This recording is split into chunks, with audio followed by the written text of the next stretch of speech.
हरे कृष्णा प्रभु जी, दंडवत प्रणाम प्रभु जी। हरे कृष्णा माता जी, हरे कृष्णा, दंडवत प्रणाम माता जी। हरे कृष्णा। हरे Krishna. So, yeah.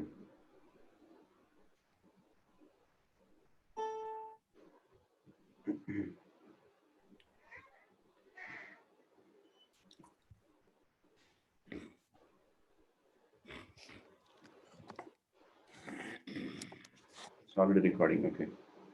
Hare Krishna, we can get started. Jaya Radhe, Jaya Krishna, Jaya Vrindavana,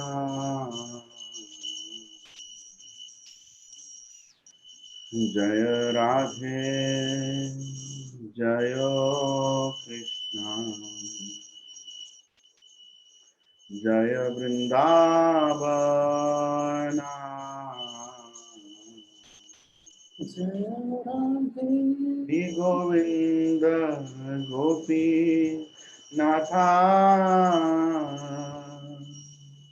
Madana Mohana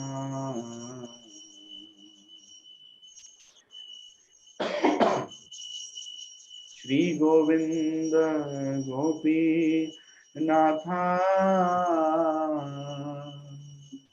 Madana Mohana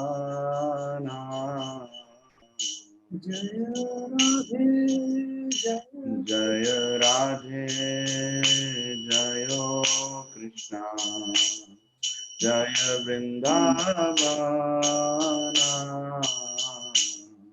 Jaya Radhe Jaya Krishna Jaya Vrindavana Shri Govinda Gopi Natha Madana Mohana Shri Govinda Gopi Madana Mohana Shama Kunda Radha Kunda Giri Govardhana Shama Kunda Radha Kunda Giri Govardhana Kalindi Jamuna Jaya Jaya Mahabana Kalindi Jamuna Jaya Jaya Mahabana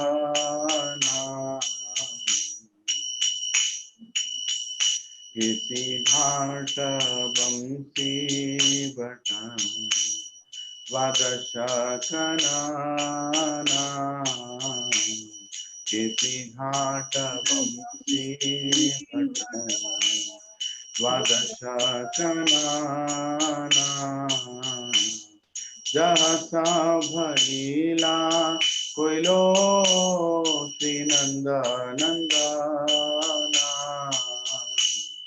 Jahasa Bhalila Koilo Srinanda Nandana Srinanda Jatoda Jaya Jaya Gopagana Srinanda Jatoda Jaya Jaya Gopagana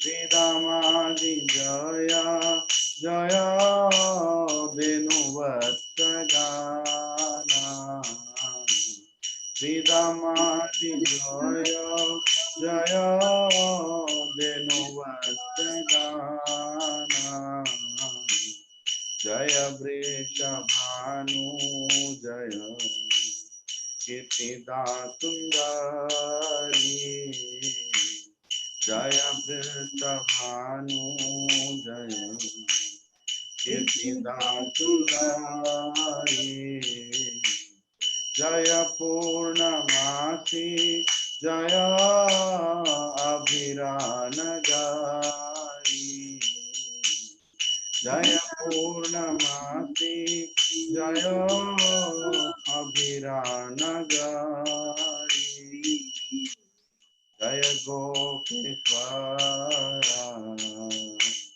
Vrindavan मागा जय गोपेश्वरा वृंदावन मागा जय जय कृष्णा सखा वटराजनाया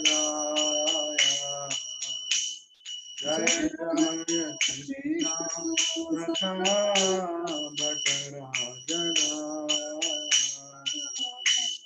जय राम घाटा जय रोही नंदना जय राम घाटा जय रोहिणी नंदना जय जय वृंदावना बति जत जाना जय जय वृंदावना बति जत जाना जय द्विज पत्नी जय नागकन्या गाना जय द्विज पत्नी जय नागकन्या गाना भक्ति तेज हारा पाइलो गोविंदा चराना भक्ति तेज हारा पाइलो गोविंदा चराना श्रीरासा मंडल जय जय राधा श्यामा श्रीराधा मंडल जय जय राधा श्यामा जय जय रासा लीला सर्वमानुरामा जय जय रासा लीला सर्वमानुरामा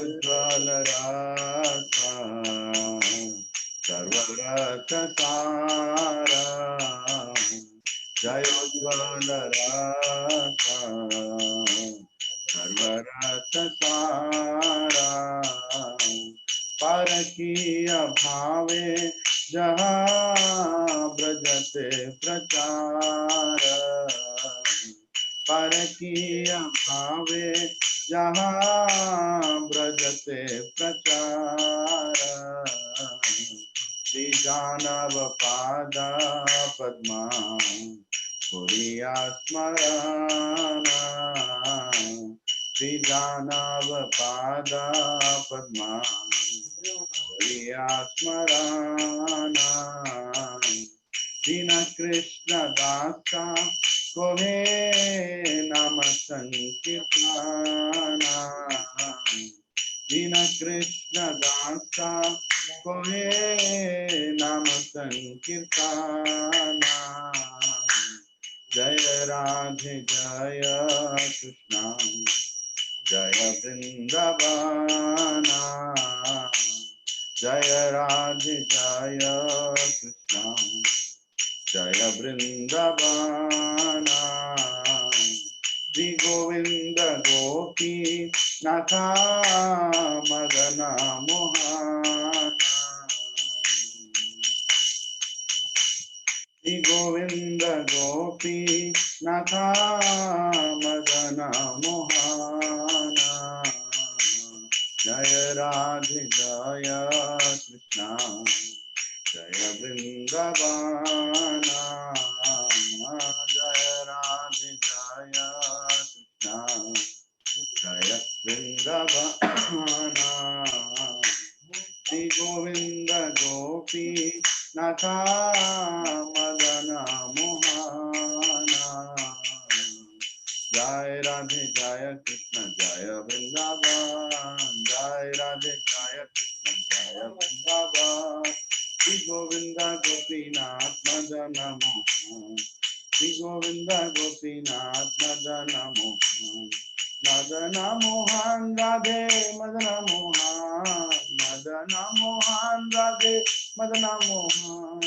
Madana Mohan Radhe Madana Mohan. Madana Mohan Radhe Madana Mohan. Shri Govinda Gopinath Madana Mohan. Shri Govinda Gopinath Madana Mohan. Shri Govinda Gopinath Mohan. Shri Govinda Gopinath Madana Mohan. Jaya Radhe Jaya Krishna Jaya Vrindavan. Jaya Radhe Jaya Krishna Jaya Vrindavan. Shri Govinda Gopinath Madana Mohan. Shri Govinda Gopinath Madana Mohan. Madana Mohan Radhe Madana Mohan. Madana Mohan Radhe Madana Mohan. Madana Mohan Radhe Madana Mohan. Madana Mohan Radhe Madana Mohan. Shri Govinda Gopinath Madana Mohan. Govinda Gopinath Madana Mohan. Jaya Radhe Jaya Krishna Jaya Vrindavan. Jaya Radhe Jaya Krishna Jaya Vrindavan. Shri Govinda Gopinath Madana Mohan. Shri Govinda Gopinath Madana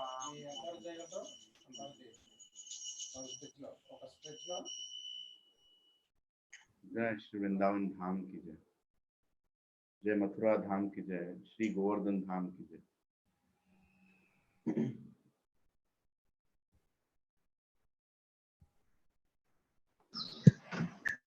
Hare Krishna.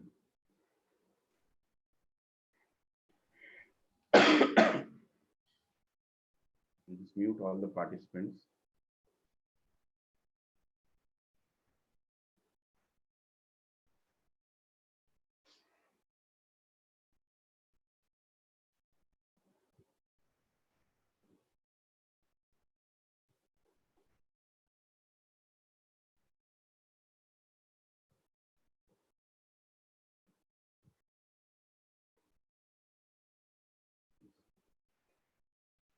Hare Krishna, Krishna Krishna, Hare Hare, Hare Ram, Ram Ram, Hare Hare.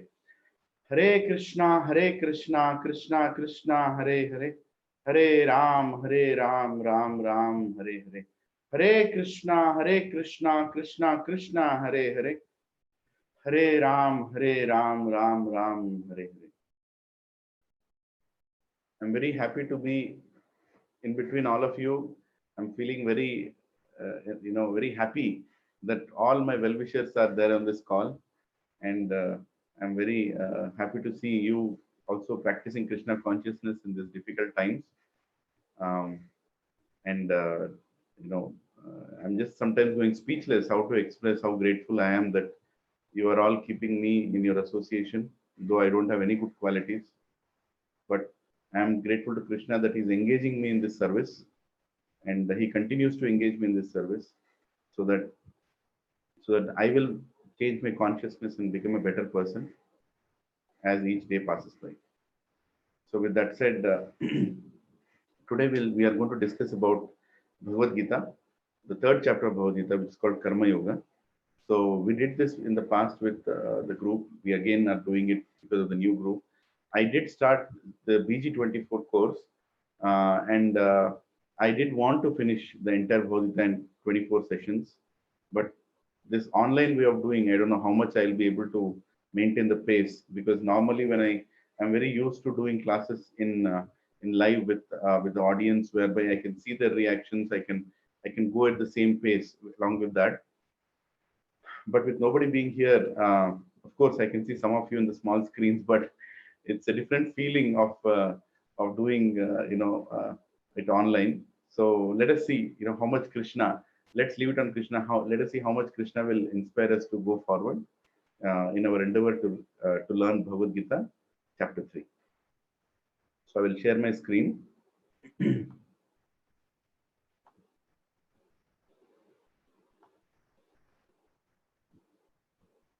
Krishna. ऐसी भक्तिवेदांत स्वामी श्रील प्रभुपाद की जय।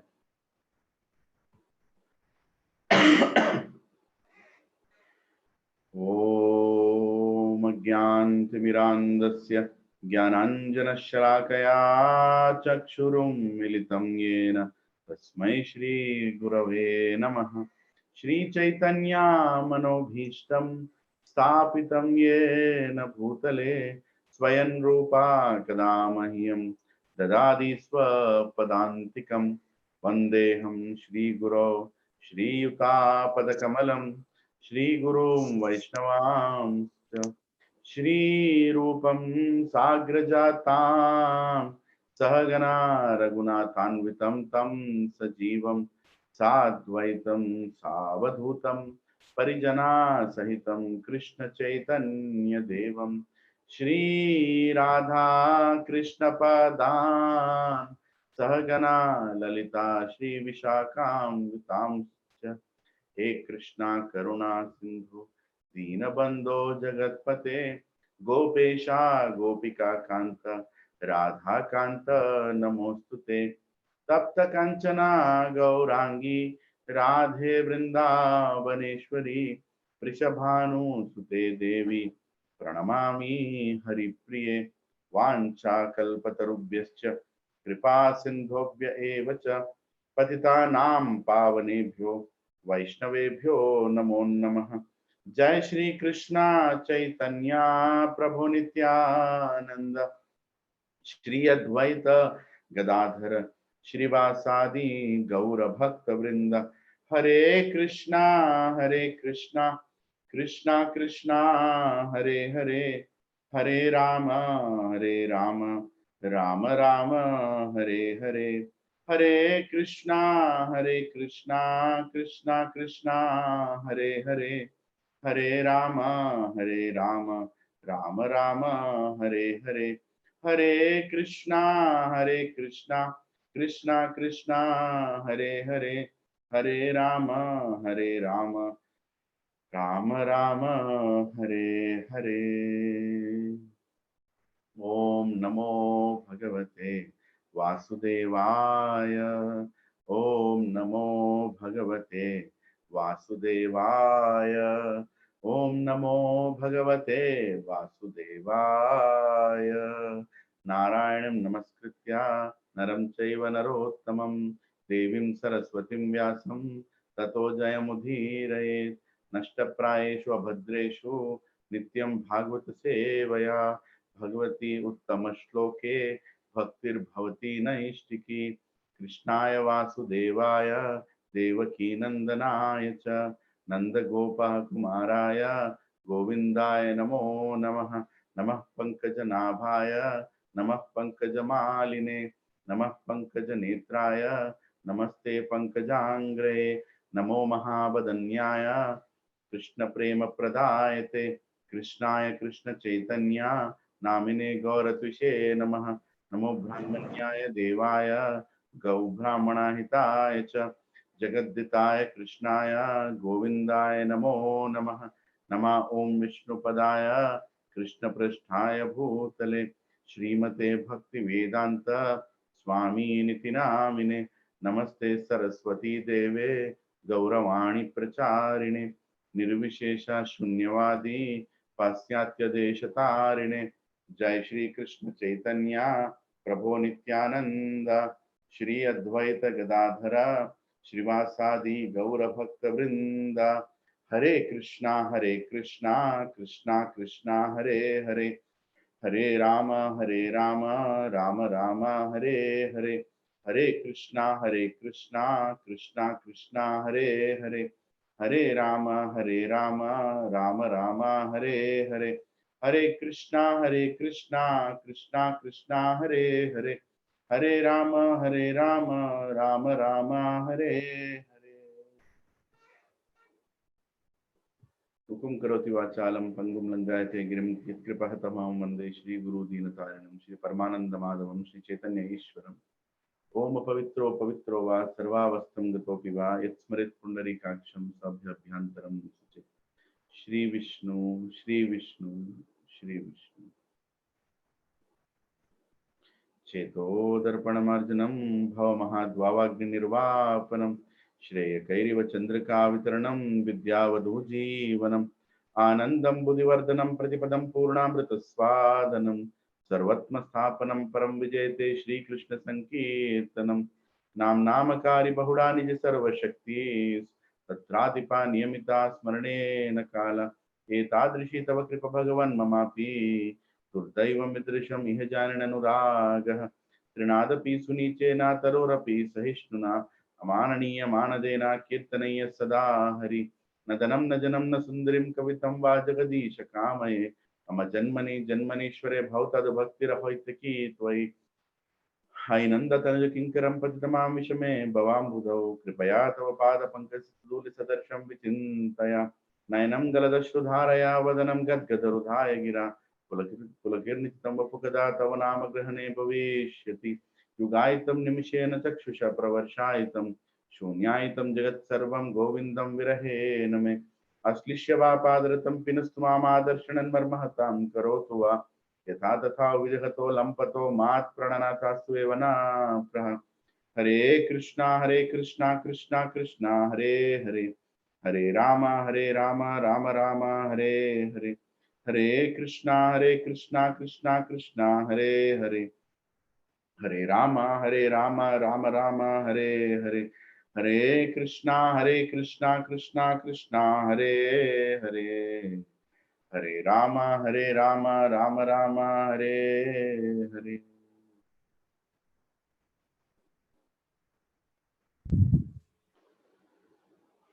Hare Krishna.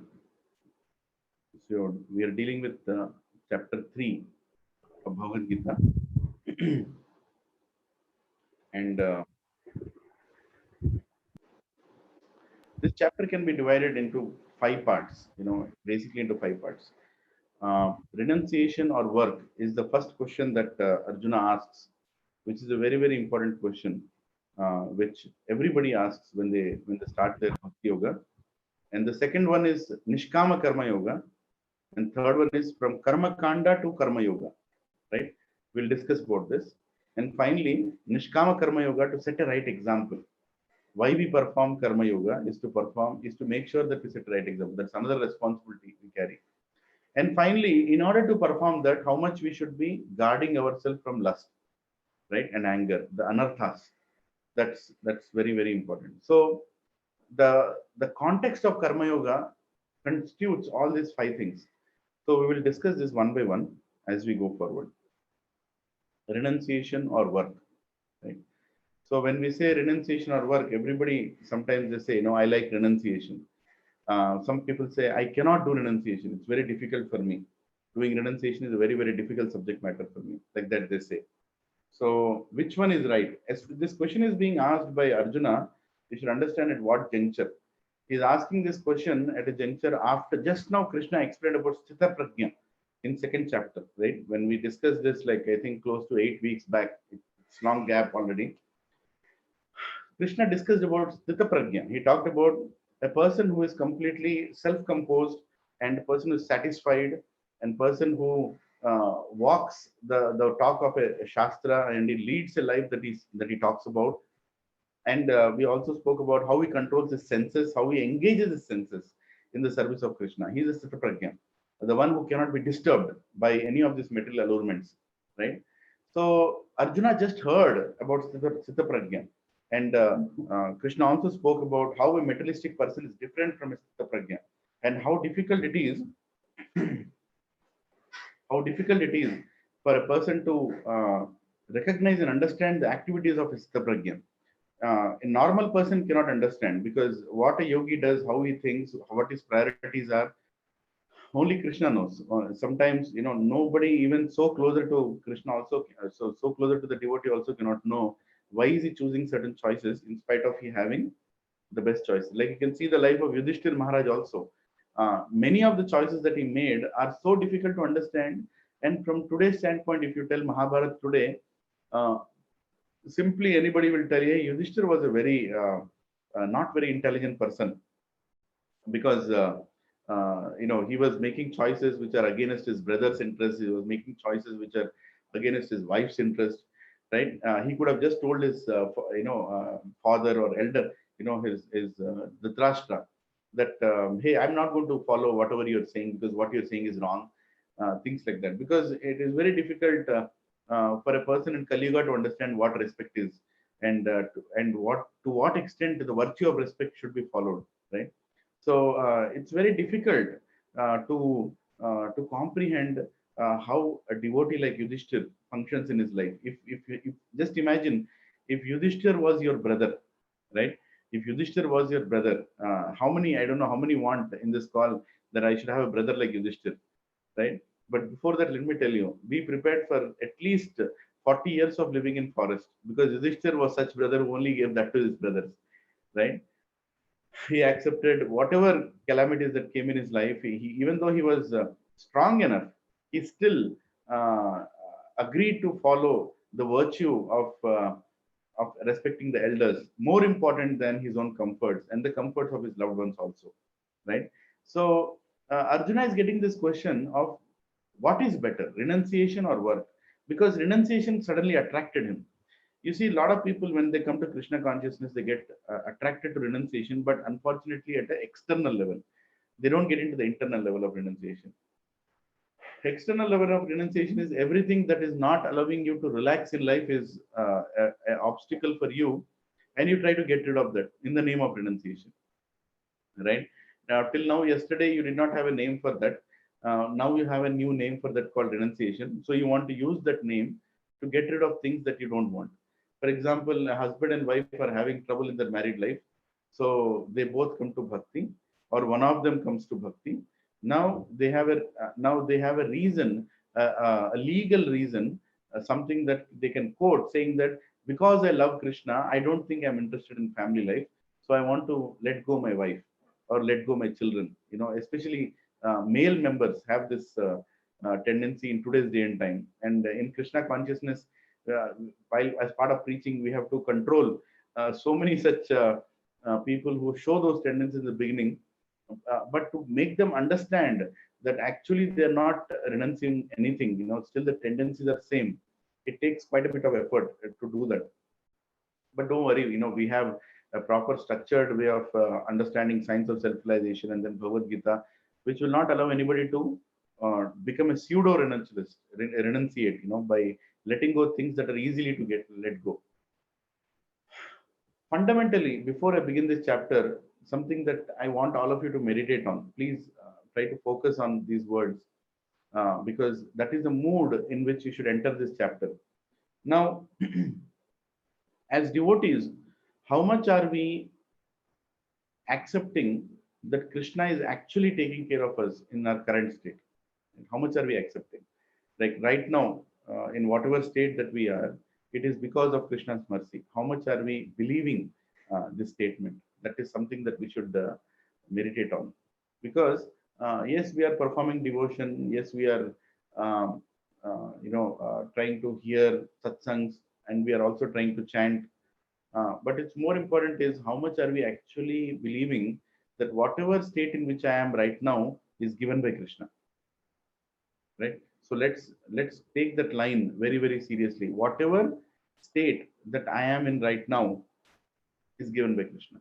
If you have that, confidence and faith, then there is a meaning to enter into the third chapter called Karma Yoga, because Krishna is going to tell a person who has that faith.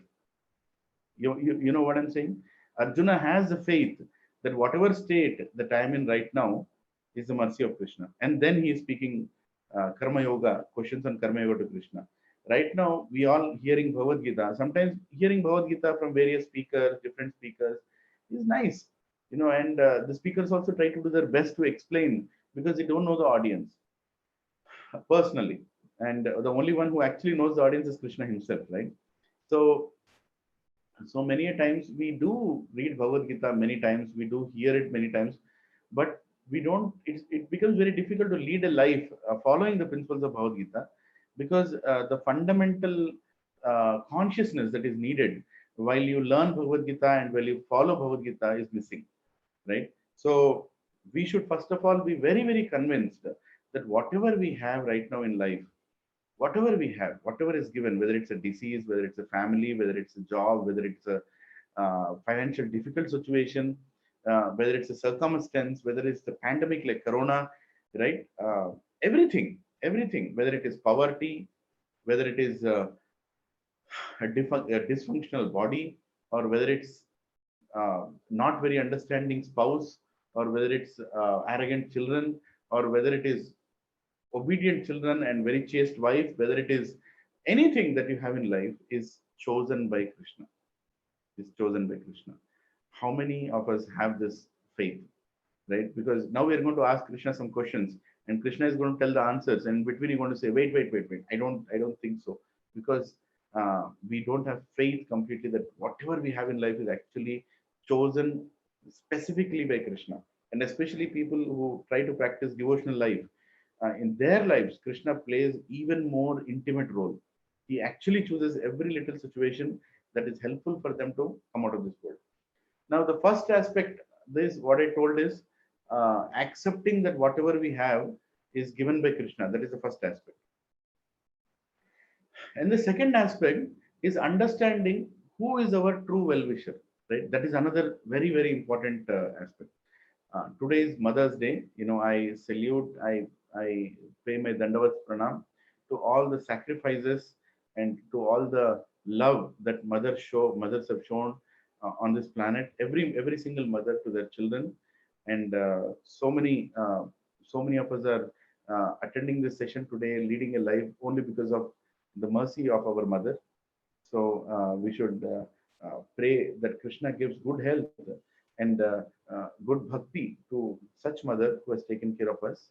And as per Vedas, there are 7 mothers, and on this Mother's Day, an occasion created by the Western world. It's not that it existed, but what's wrong, right? Nothing to criticize why a Mother's Day is created. Instead, we should use it as an opportunity to extra offer our obeisances to all these mothers who have helped us become what we are today, including Mother Earth, the Bhumi, the mother cow, the one who gives us milk and nutrition and immunity, and the mother who has actually given birth to us, the king's wife. In today's life, there is no king's wife, but still, right? And the Guru Patni, the mother, the wife of the Guru, who has actually taken care of us. So we have this. The Vedic culture is all about being grateful, to every mother, the Mother Nature, who is Mother Durga, who is taking care of everything around us, Prakriti, isn't it? So on today's day, we should be grateful to all these mothers, without whose blessings we would not have been here today, been able to grow up so much that we can today one day discuss Bhagavad Gita.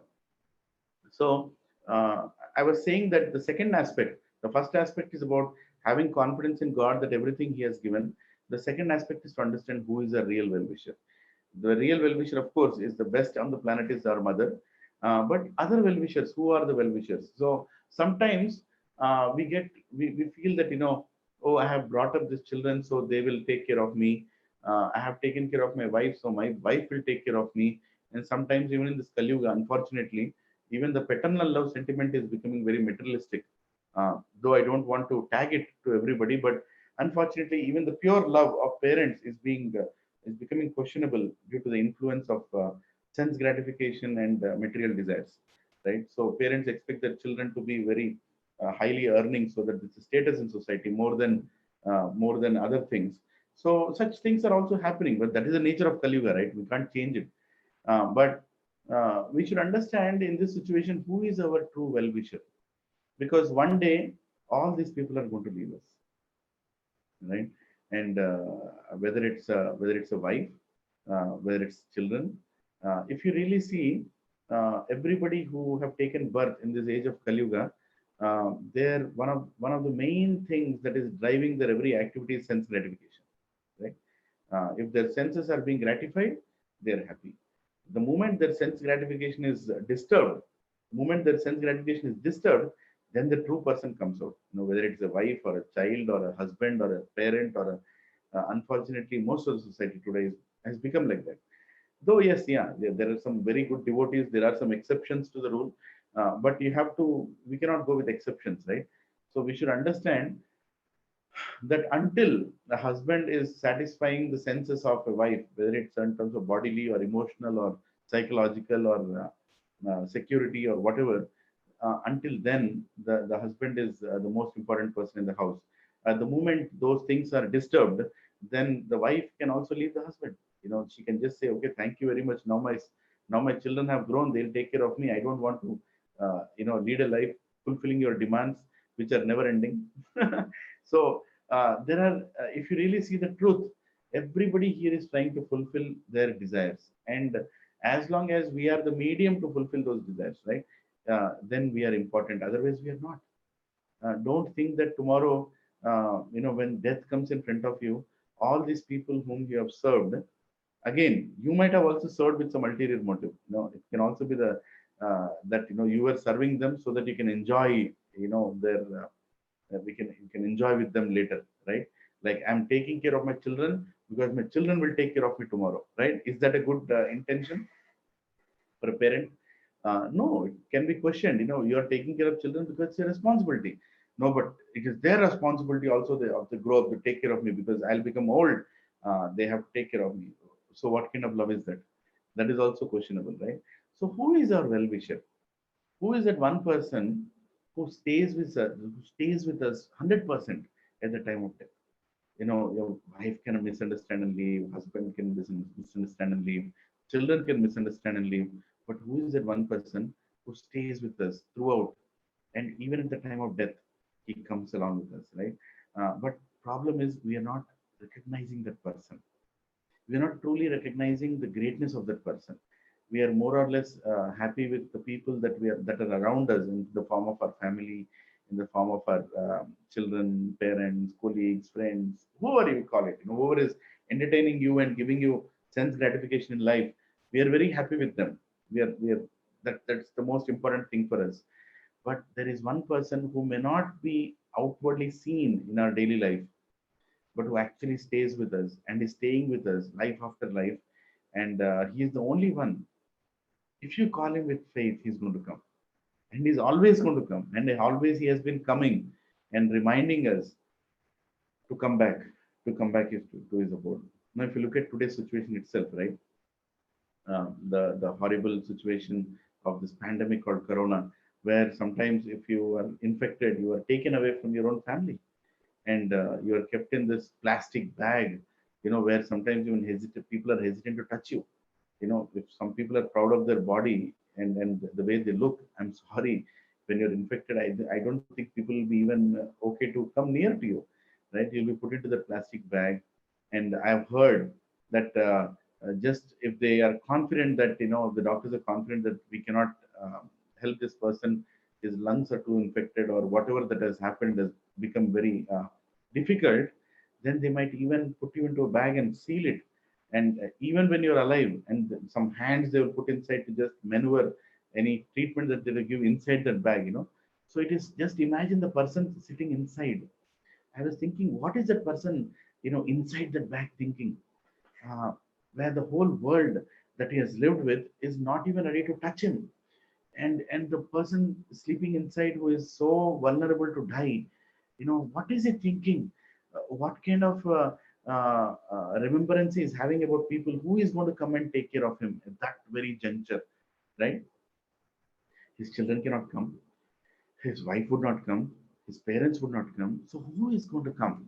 And you're completely helpless. You can't stand up, you can't take care of yourself, and you are just looking around at doctors who don't recognize with you, who are doing it as a service, but they're also scared of your situation, and they're putting hands into that plastic bag and coming and trying to treat you, staying away from you. And by the way, there is also one person standing there that when you are done, when the ventilators cannot help you, when any other equipment cannot help you, when you're done, they have to pack you that one last zip they have to put, and then they wrap you around and put you into a pile of such bodies, which is going to be, I don't know, burnt, buried, depending on the country that we are in, depending on the government's decision. But what is our situation? And in that situation, inside that plastic bag, who are you remembering? Right? Who are you remembering? Who are you dependent on? And in that situation, are you thinking that Krishna is the one who has created the situation for you for your good? Right? Are you going to think? Are you going to think in that situation that Krishna, thank you very much? Right? Tattenu kampam susukshmano. Brahma is saying the person who thanks Krishna in that situation, saying that I deserve more bad, but you have reduced that bad and you are giving me choosingly, you are giving me only this much because you actually are very merciful. And I'm so grateful to you, Krishna, that finally you are giving me very less pain against what I deserve. And I'm so grateful to you that you are still there with me. And I'll remain grateful to you no matter where you put me, in which situation you put me. Right? So Lord Brahma is telling in Srimad Bhagavatam that such a person can claim liberation, can claim his visa to go back to Godhead. Such a person, Krishna comes and holds his hand and says, now you have faith in me. Now you come with me. Don't worry about this plastic bag in which you are. Don't worry about the people that you've related to. Don't worry about this world that you felt can help you. Nobody can help you, my dear son, my dear living entity. You are part of me, and you are eternally part of me. You are going to come back to me. I am there for you, right? Actually, then in that situation, when you pray, you will see Krishna Prabhu. So, what a great situation we are in, right? Death is a great opportunity for a devotee to call out to Krishna that I want to see you now. I want to speak to you now. Now enough. I had enough with the material world and the relationships of this world. I had enough. Whether these people will last or not, whether these people will help me or not. I was leading a life in illusion that all these people actually belong to me, but they don't. The only person, the only one person, the only single one person who is going to be with me throughout is you. And I'm calling out your name. Hare Krishna, Hare Krishna, Krishna Krishna, Hare Hare, Hare Ram, Hare Ram, Ram Ram, Hare Hare. Such helpless situations are a blessing for a devotee. And a devotee always waits for that situation. Right? A devotee waits, yes, my Krishna is going to come for me. I'm done. Whatever that I wanted to achieve in this life, I don't know what I've done with my life, Krishna, but I'm calling your name now. Please come and take care of me. Please tell me what is dharma. Please tell me what is karma. Please tell me what is bhakti. Please tell me how can I practice it. Please tell me how can I please you. How can I reciprocate for everything that you have done for me. You're standing with me. I am responsible for me to take this birth. I am responsible for me to be in this situation. I am responsible for every choice that I made, in which you were not there, but you are still there with me, and you're still standing with me, and you're still being with me, and assuring me that you are going to travel with me to the next body, whether it is spiritual, whether it is material. That is called Krishna consciousness. The aspect of being grateful to Krishna in every situation. And then in that situation, can you remember anybody who was there in that situation? Who was thanking Krishna? Bhishma, right? One of such examples is Bhishma.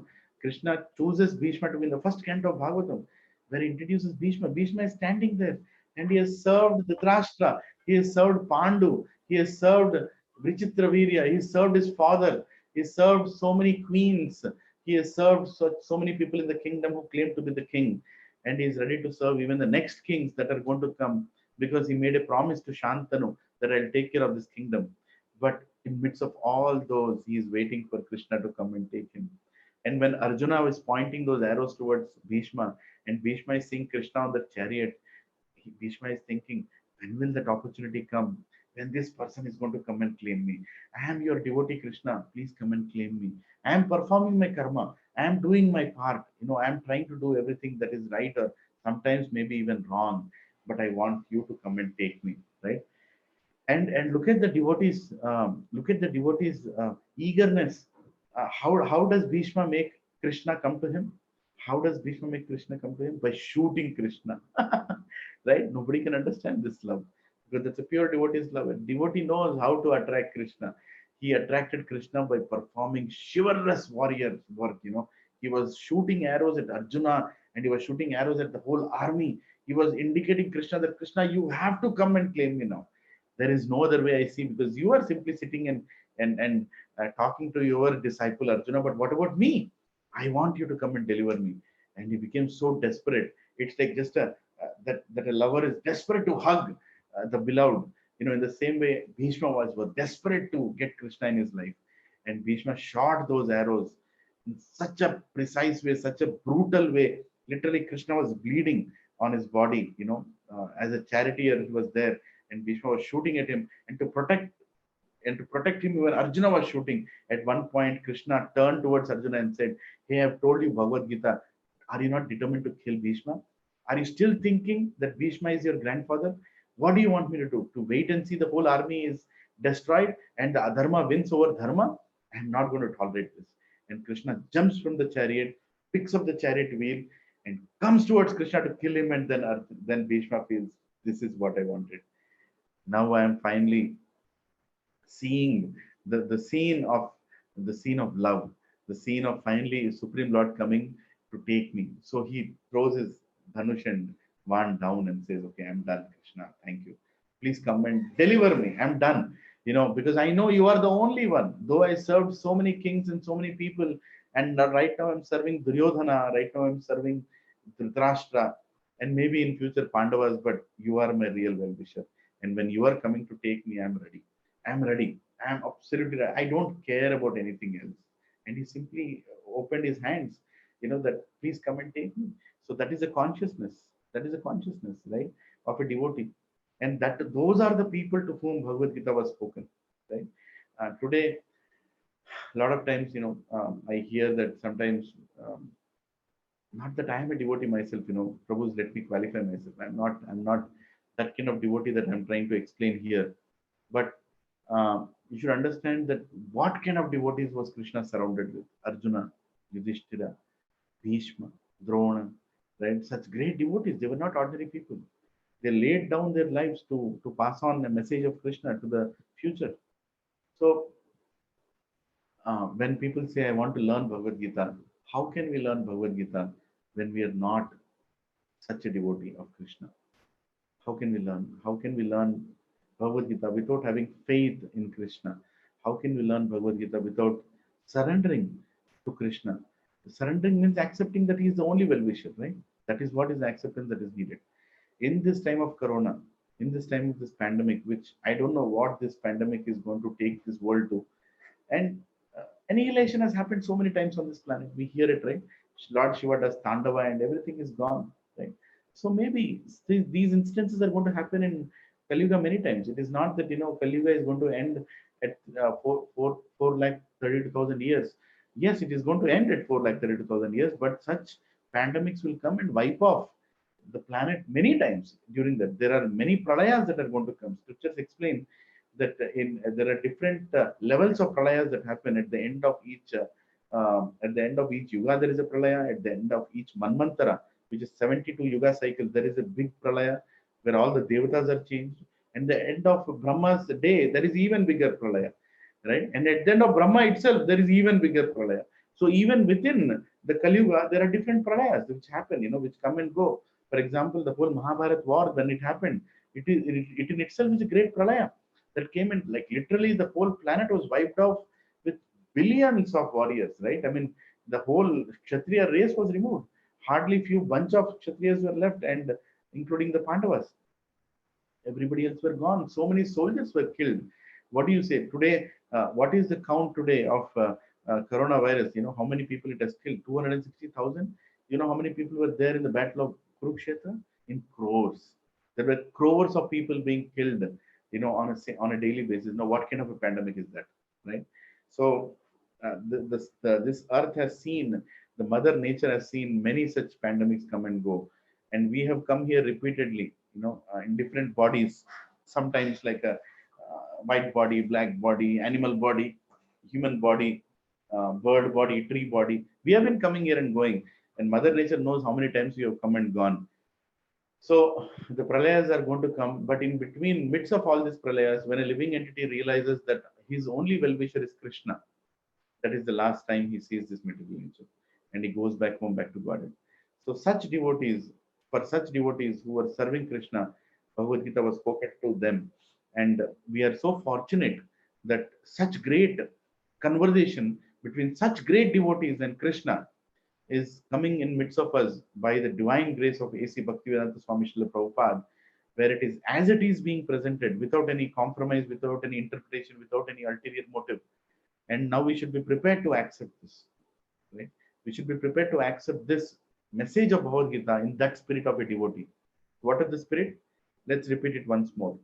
Number one, that everything that we have today, everything that we are with today, whether it's a disease, whether it's a struggling situation in life, whether it's a pandemic, whether it is a spouse or children who don't want to live with you anymore, or your parents who don't like you anymore, or whatever that you have in life, problems with relationships, problems with anything that you have, is a gift of Krishna. You should have that faith. And second one, that Krishna is your only well-wisher. He is the only one who is going to stay with you at the end of your journey in this body. And he is the only one who can actually take you out of this cycle of birth and death and take you back home, back to God. And he is the only one, even right now at this point, who is taking care of you, is Krishna. When you have this consciousness, then every verse of Krishna is going to pierce into your heart and your consciousness, and we will implement Karma Yoga in our life. Right? So this was a prelude that I wanted to give, because most of the time people, they take the message of Bhagavad Gita as a time pass, as something very ritualistic, where they feel that, okay, I'm reading, I know it, I understood what is Krishna, but the consciousness is what is very, very important. A consciousness to surrender, a consciousness to mend your life based on the message of Bhagavad Gita, because a devotee will do that, right? A devotee, when he hears the message of Krishna, he will not argue. He says, Krishna, thank you very much. You told me you told me what to do. I'm going to do it right now. And that is what makes you advance in bhakti. Whereas if you just attend these sessions thinking, oh, okay, one more session today, maybe that speaker is better than this speaker is better, because that's also entertainment, right? So the other day, one person, he called me and he was telling me, oh, Prabhu, I think the way you speak is better than Radhesham Prabhu. I was like, what? Better than Radhesham? How is it possible? Radhesham Prabhu is my Siksha Guru. And when he speaks, he is a realized soul when he explains. So what is this person actually looking in me? Then I started contemplating that, and then I remembered, oh, I know what is happening here. He is looking for entertainment, because I am an entertainer, right? Lilananda Dasa is an entertainer. He can crack jokes. He can make it look very what do you call that, entertainable spiritual journey. But Radhesham Prabhu is a very realized person. He tells you the truth, and he tells you in a very, very clear way that you have to follow. And when people go to him, if you see all the team who works under Radhesham Prabhu, and many such Prabhus, not only Radhesham Prabhu, there is Gaurang Prabhu, or Keshavanand Prabhu, or irrespective of who is their guru or which part of ISKCON they belong in, there are these sincere souls. And if you see the people who work under them, they are so dedicated. They actually follow every single message that is conveyed to them through Shastra. And such people love such people. But when we impose that on others, who are coming towards Satsang, and say, you have to follow this kind of, then I don't want this kind of a speaker. I want a speaker. I want somebody who is going to accept me the way I am, right? Accept me the way I am, because I don't want to change. Then it is very difficult. So I realized that, maybe sometimes even I fall into that category where I kind of choose a speaker. Actually, when somebody is speaking Bhagavad Gita or Bhagavatam, you don't need to choose. Krishna has already chosen that person to you to convey that message. Yes, we do have some favorites, because that person understands you more, or tries to give the message in the way that you can understand. But you should understand that we are very fortunate if we hear from realized souls. Realized souls means the people who clearly find Krishna as their only well-wisher. They are the realized souls, right?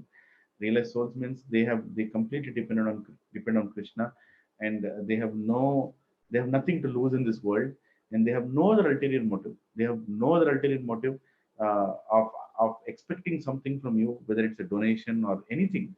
They don't expect anything from you. They preach because they love to share Krishna's message, and they're completely surrendered to Krishna and trying to give Krishna to others, right? So that is a realized soul. So with that said, let us get into the conversation of Arjuna and Krishna, because now we are dealing about a realized soul, Arjuna, and a very dear Supreme Personality of Godhead. They both are going to discuss, right? So when sometimes Arjuna puts questions, some people feel that, hey, why is Arjuna asking such kind of a question? But you should be very respectful to Arjuna, because one, he is asking on our behalf, and second, he is a pure devotee. The person who is completely agreeing to what he has got in life is given by Krishna, and the person who thinks that Krishna is his pakka well-wisher, there is nobody else who is better than Krishna as a well-wisher, right? So let's go to the first sloka of the third chapter. I'll share the screen. Renunciation or work. Here Krishna is, there is this verse by Arjuna. He starts the chapter. It says Arjuna Uvacha, right? You can read the verse after me. Arjuna Uvacha Jyajyasi chet karmanaste mata buddhir janardhana tat kim karmani ghore mam niyojyasi keshava. What does it mean? Translation and purport by His Divine Grace A.C. Bhaktivedanta Swami Srila Prabhupada ki jai. Arjuna said, O Janardhana, O Keshava, why do you want to engage me in this ghastly warfare if you think that intelligence is better than fruitive work? Right? Now, again, I want you to remember what I told before I started the chapter. Arjuna knows that Krishna is his well-wisher and is completely agreeing to the current situation. And then he's asking this question, O Keshava, why do you want to engage me in this ghastly warfare if you think that intelligence is better than fruitive work? Right? Let's go to the purport. I have marked some sections of the purport, but I recommend everybody to read the entire purport of Srila Prabhupada. But for today's discussion, in the interest of time to go forward with many verses, I have marked few.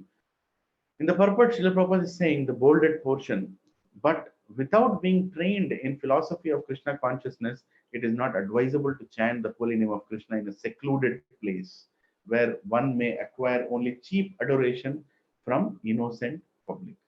Right? So that's very, very important statement. What does it mean? What does it mean? One second. I'll try to keep the purport beside me while I discuss that. Yeah. So what does it mean when Krishna is saying, when Prabhupada is saying that don't go to a secluded place and try to be Krishna conscious, right? You should be trained to do that. Because very simple, when we are not transformed internally, our external things have only changed. We are very vulnerable for a fall down. Right? It's very dangerous to declare oneself as Krishna conscious and think that we are all safe to go forward with. Right? Renunciation is good, but it's equally dangerous. Remember that the path of bhakti is like a two-edged sword. Right? It is sharp on this end. It's also sharp on this end. So if you cut this with this side of the sword, you can cut your material life saying I'm renounced. But while you do that, this other side of the sword is going to cut you inside, because you should know how to apply renunciation internally also. Otherwise, it's very, very dangerous, right? So Prabhupada is explaining here that if you don't know how to renounce yourself, then better not get into that level of discussion. And in other words, Prabhupada is saying, in other words, he wanted to skillfully avoid the fighting by using Krishna consciousness as an excuse. But as a sincere student, he played the matter before his master and questioned Krishna as to his best course of action. In answer, Krishna elaborately explained Karma Yoga or work in Krishna consciousness in this third chapter. Right? There are few additional notes I had mentioned. Some important ones only I'll discuss. So Arjuna is saying here, better than karma is buddhi. And why are you asking me to engage in karma? Right? So it is like he's confused. Like I gave an example here, like, sometimes people say, yeah, Ayurveda is better than allopathy. Ayurveda is better than allopathy. But finally, when they're in trouble, they go and take allopathy medicine. So you might be confused. What is this? What did you mean? You said that this is better than this, but then you're taking shelter of whom? In the same way, even Arjuna is confused as to what is better than what. Right? Because Krishna was speaking about Sthita Prajna and now he's asking him to do the work. Why not I be a Sthita Prajna? Lord Krishna spoke about Shanti in some verses in second chapter, right? He talked about peace. So that is the reason Arjuna got confused. So this confused Arjuna to interpret it as external Shanti. Whereas Lord Krishna is speaking about internal Shanti by performing, which comes from Nishkama Karma Yoga, which is doing karma without any attachment. Right? So we should understand the depth meaning there. We'll go to the next shloka, the further questioning of Arjuna. Here, Lord, we'll directly go to the translations in English. If you can repeat, my intelligence is bewildered by your equivocal instructions. Therefore, please tell me decisively which is most beneficial for me.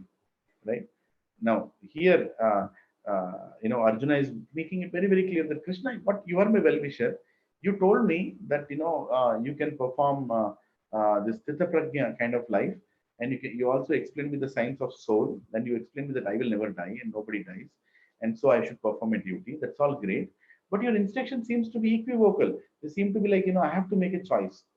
So remember something that in our life also we always are given a choice. Krishna puts us into a situation and gives us a choice, because with the choice comes the empowerment to lead a life with the choice, and the choice is what changes us internally. See, if Krishna wants to change us externally, he will not give us choice. But if Krishna wants to change us internally, from the core of our heart, he will always give the choice. So choice is a very big tool that Krishna uses to change the consciousness of a soul which is struggling in this material world. He gives us a choice. He gives knowledge, and then he also gives us a choice. So Arjuna is disturbed by this choice, saying, your instruction seems to be very equivocal. I don't know which one to choose. So, and another thing that he repeats at the end is, please tell me because I want to follow it. Right? That is called a surrendered soul. He is not discussing his choices. Like sometimes, some devotees come and in conversations, they come and say, Prabhu, it is very difficult for me to follow this particular instruction. What do you think I should do? And then the senior, whoever senior they're referring to, the seniors explain, yeah, Prabhu, I know that it is difficult to follow, but you should try to follow. These are the one or two ways in which you should try to follow. And then the person says, oh, no, Prabhu, not. I know what you're saying, but there is another circumstance in which it is very difficult to follow.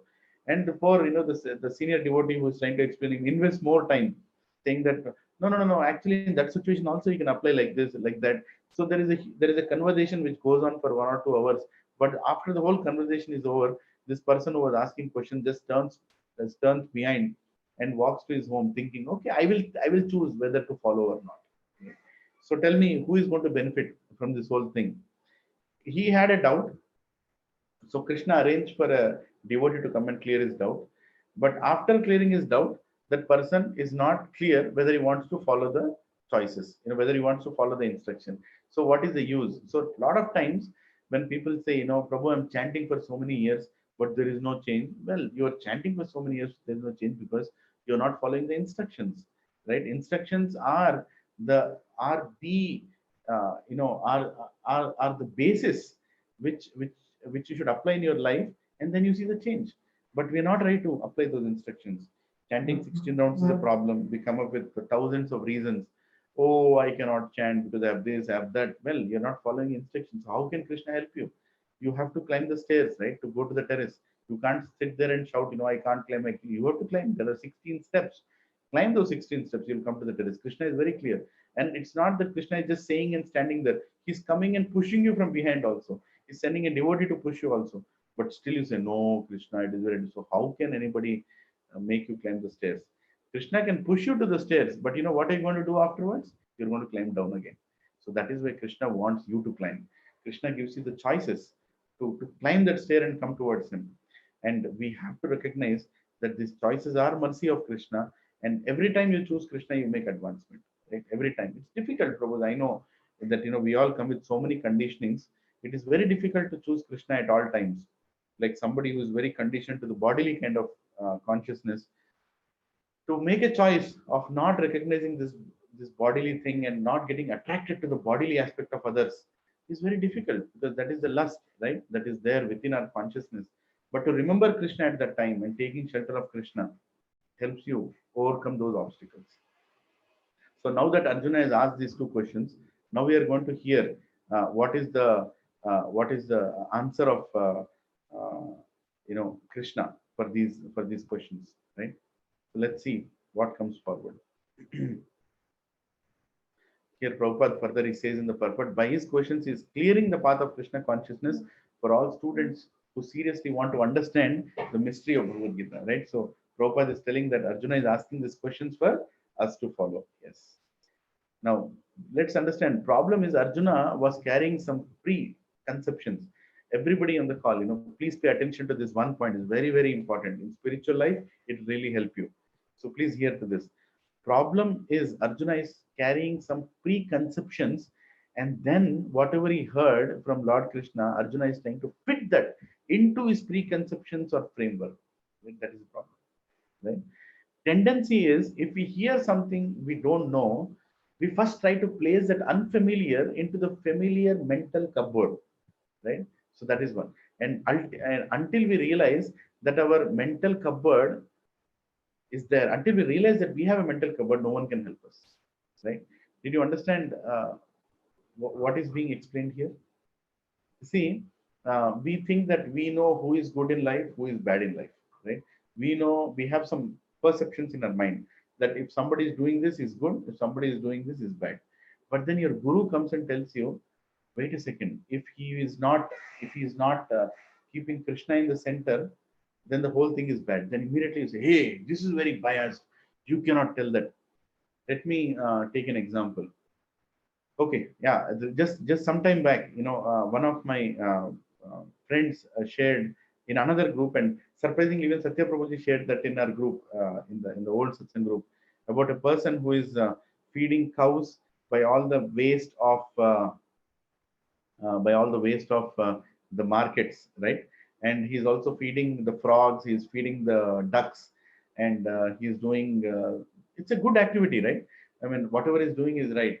Now, what if I come and tell that he's actually doing bad karma, and he will eventually have to pay a lot for the decisions that he has made. Um, he whatever he's doing is good from material perspective, and also from mode of goodness perspective, we can get some checks. But unfortunately, it is not going to give him a higher destination. He may have to suffer. Oh, wait a second, Prabhuji, now you are targeting. Now you are getting into, what is wrong that he did. He was getting the vegetables that are there, that are thrown in the vegetable market. He's getting those vegetables and giving it to the hungry cows. What wrong is he doing? And with that cow dung, he is producing whatever that he has to produce. He's not harming the cows. Now he's getting that waste, and he's also giving the compost. Out of that compost, the earthworms are coming, and the earthworms are being, and whatever other worms that are coming in that area are being eaten by birds, and during the night time they are eaten by frogs. So what is the problem? He's feeding them, and by the way, the ducks are giving eggs, and those eggs are helpful in making some money by he sells those eggs. So what is the problem is, so this is how, see, we have a framework. Problem is we have a framework of looking at things, and when we look at things in that framework only, then we cannot understand the higher instruction given by Guru. You're following what I'm saying? We have a framework. The framework is a limitation. We have a mental box, right? Arjuna also had a mental box that he thinks that by killing all these people, it's violence. But it took Krishna 18 chapters to explain that killing these people is not violence, right? It took so much time because he had to, first of all, he had to make Arjuna feel that you are in this mental box. So taking the same example of that person in the video, well, he is doing good. There is no doubt he's good, but that good is not ultimately good. Why? Because he's taking those eggs and he's selling. He's separating a child from his mother, in the name of whatever making money. Yeah. So why can't he? So he's trying to do a business out of it. Well, you can feed cows all those vegetables, but what is his motive in feeding those cows? So he gets the dung and he makes that thing out of the dung. Well, you can say that Prabhuji still is feeding the cows, right? But is that feed the best feed for the cows? Do we know that not all vegetables are good for the cows? Do we know? And does he even care to know? How many, do we know how much the cows are suffering by eating those vegetables? Because there's nothing else. They are within the compound wall. They can't go outside. They can't go and graze outside. But he's giving those vegetables, and they are hungry. They will eat those vegetables, and the cow dung will also come, but they might die sooner because the vegetables are filled with so many pesticides. Is he cleaning the vegetables before he's giving to the cows? Maybe, maybe not. Most cases not, because he's just bringing it and putting it in front of the cows. So if you really analyze from a higher consciousness perspective, the act in itself totally is not totally good, right? So that is why Krishna explains in Bhagavad Gita that unless you surrender to me and perform the task that I am saying, your act may not be totally good. Like exactly what Arjuna was also trying to do. What was he trying to do? He was trying to save his family members, and others saying it's violence. So, and he was saying that that is a good act to do. And right now he's also questioning, why are you asking me to get into ghastly warfare? I can simply nicely, take care of my relatives or just allow them to live peacefully. I don't want any kingdom. I'm okay to be a beggar. All those things. But that good, is it ultimately good? Is it the highest good? The highest good is only known by Krishna. You should understand the highest good is only known by Krishna. If Krishna says and you do it, automatically it is the highest good. But if you are doing it, thinking it is good, it may or may not be the highest good. You should remember that. It's very difficult. That is where you have to continuously take guidance. I'll tell one more example. Maybe this one is one of the examples, but I'll tell you one more example. There was this person in Bombay many years back, maybe more than 10, 15 years back. This person in Bombay, Mumbai city, who was taking children from the slums, right? He told the parents of those children in the slums that I'm going to educate your children, and he brought them into a school, and he started giving them computer education, right? Of course, normal education also, but the focus was computer education, and he gave them very good computer education, like they became experts in certain languages, programming, whatsoever. And then then he enabled them to work and make money. And obviously they were well educated, they started making money. And this person came into the news that somebody who has converted slum dogs, like people who are in the slums, into software engineers, and they're also working in abroad, in America, in Canada, Australia, wherever, in the UK. They are nicely working and making money, right? So it's the highest welfare work that they have done. Now, if I tell this example to you, what do you feel? Yeah, it is, all things looks very perfect, right? I mean, he has done good. What bad did he do? Prabhu, come on, no, don't tell me that he has done any bad in this. What bad could he do? He has picked up children from slums, and he has made them into nice, software engineers who are able to make money and lead a good life with comforts. Just like we also lead a comfortable life, having all the gadgets in our house. Now, even those people from the slums, they also have those gadgets. So I just have a little water.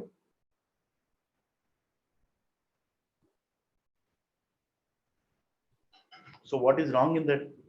You might say, but now now comes the Shastric perspective, right? Now this example is very sensitive, but I feel that the audience is mature enough to accept, or at least if you don't, you can talk to me later, or you can ask a question, but understand the essence. See, when you get a birth in slums, right, which means it's a very difficult life. It's a very difficult life that has been chosen for you. And the consciousness of the people who take birth in a slum, most of the time, though Bollywood pictures show that somebody from the slum becomes a very good person and very, very wise person. Yeah, I think that also can happen, because by association with a good devotee or a good hearted person, the consciousness changes. But generally the tendency of people who take birth in such areas is they have a tendency to do theft, or even sometimes to become violent, and do things that are very difficult to understand. They can become violent for small things. I don't know if how many of you had any rough situation in a slum area.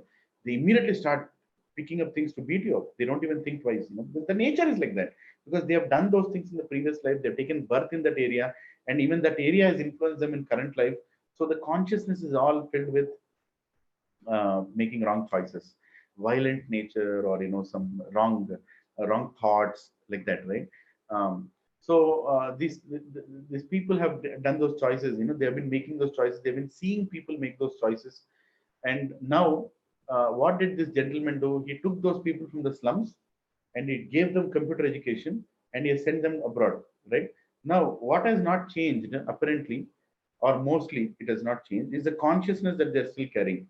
The aspect of being self-centered and trying to get whatever they want at any cost, whether it even means violence. Some of the consciousness aspects may not have been changed. May not. I'm saying, I'm hoping that people change their consciousness, the right association. But if they're kept in a only material association, they may not have changed their consciousness. So what is the result of that? They will go to these big companies, and they will hack systems. They will try to hack the banks and get money out of it using the technology. or they will not think about the ultimate good of the society. They will just think about money and use the technology just money centrically, and they may not do the perfect. They may not be loyal to their bosses. They might put the company into trouble. They might do all these unparliamentary things, unprecedented things, you know, which a normal person wouldn't do. Because why? Because they still carry the same consciousness of what they have taken birth with, right? I'm not saying by taking the example we are declaring that everybody in the slum is bad or good. No, that's not the thing. Sometimes even in good, educated families, people with bad natures take birth. It all depends at the time of conception, what kind of a child, the parents have asked for. So the message that comes out of this is, you might see that as a good thing, but it may not be ultimately totally good. The aspect that is missing is Krishna, right? When you bring Krishna, God, into your activities of service, it ultimately becomes good. How can you do that in these two cases? These two examples that I told is that, number one, let's take the example of the slum first. If I am the person who wants to help those children in the slum, I will bring them, and I will not only give them computer education, I will try to correct their consciousness. I will try to give them science of self-relation classes. I will try to explain what is the duty of a human being, what is Sanatana Dharma, how we can become a better person, and then also give them computer education, so that the tools that are there are better used in future. See, this is exactly the problem was with Duryodhana. When Duryodhana took birth, Bhishma and Vidura actually went and told Dhritarashtra that, hey, you have to kill this child. There are so many bad omens that we can see. This child is not going to use the technology for the right reason, the weaponry for the right reason when he becomes big. But Dhritarashtra was very attached to his seat, right? He wanted a representative on the chair, and he saw that Duryodhana is that representative, his first son. So he did not agree. And look at the result of that. Even though Drona taught so many weaponry skills to him and also taught him values, but still the consciousness was not changed. And the consciousness of Duryodhana was also affected by Shakuni and the ulterior motive of Dhritarashtra. His own father, affected his but by birth itself, he came with the wrong consciousness. That is where the bad omens were there, right? He came with those wrong consciousness, and then it was fueled by the ulterior motives of Shakuni and Dhritarashtra. And ultimately, when the weapons came in his hand, he only made the wrong choices, right? But Krishna, even in the same way, with the people, that I took the example of the slums, when they're brought, change their consciousness. The ultimate good happens when you bring Krishna into the center. Like even the second example that we discussed about the person who brings this vegetables and gives to the cows, bring Krishna into the center, and tell that, I'm doing this to serve God, because God has this creation. And when you bring God into consciousness, automatically God's knowledge also comes, and then you'll understand how Krishna is to take care of the cows, right? What kind of feed he is to give to those cows, and how the cows were maintained. It's very, very important. It's not about just, it's not about just saying that we have cows, but how happily they are is very, very important. And when these cows are giving calves, how those calves are being taken care. And when those ducks are giving eggs, how nicely the ducks are allowed to stay with their children, right? It's not a business. The moment you bring the business hat, then you're going to do all those things. So what I'm trying to tell you here is, there is a framework. I took all these examples just to explain that one very important thing, that in spiritual life, when you're entering into spiritual life, we should remember that we are coming with a baggage. Don't think about externals. Some people are born in a Brahmin family, so they're doing Sandhya throughout their life, and they don't eat non-vegetarian, they do all this. But these are all externals. I'm not talking about externals. I'm talking internals, right? Internally, if you want to change, you should try to recognize the frameworks that are restricting you from changing, right? The framework that if this is happening, then I will accept Krishna's message. If this is not happening, then I will not accept Krishna's message.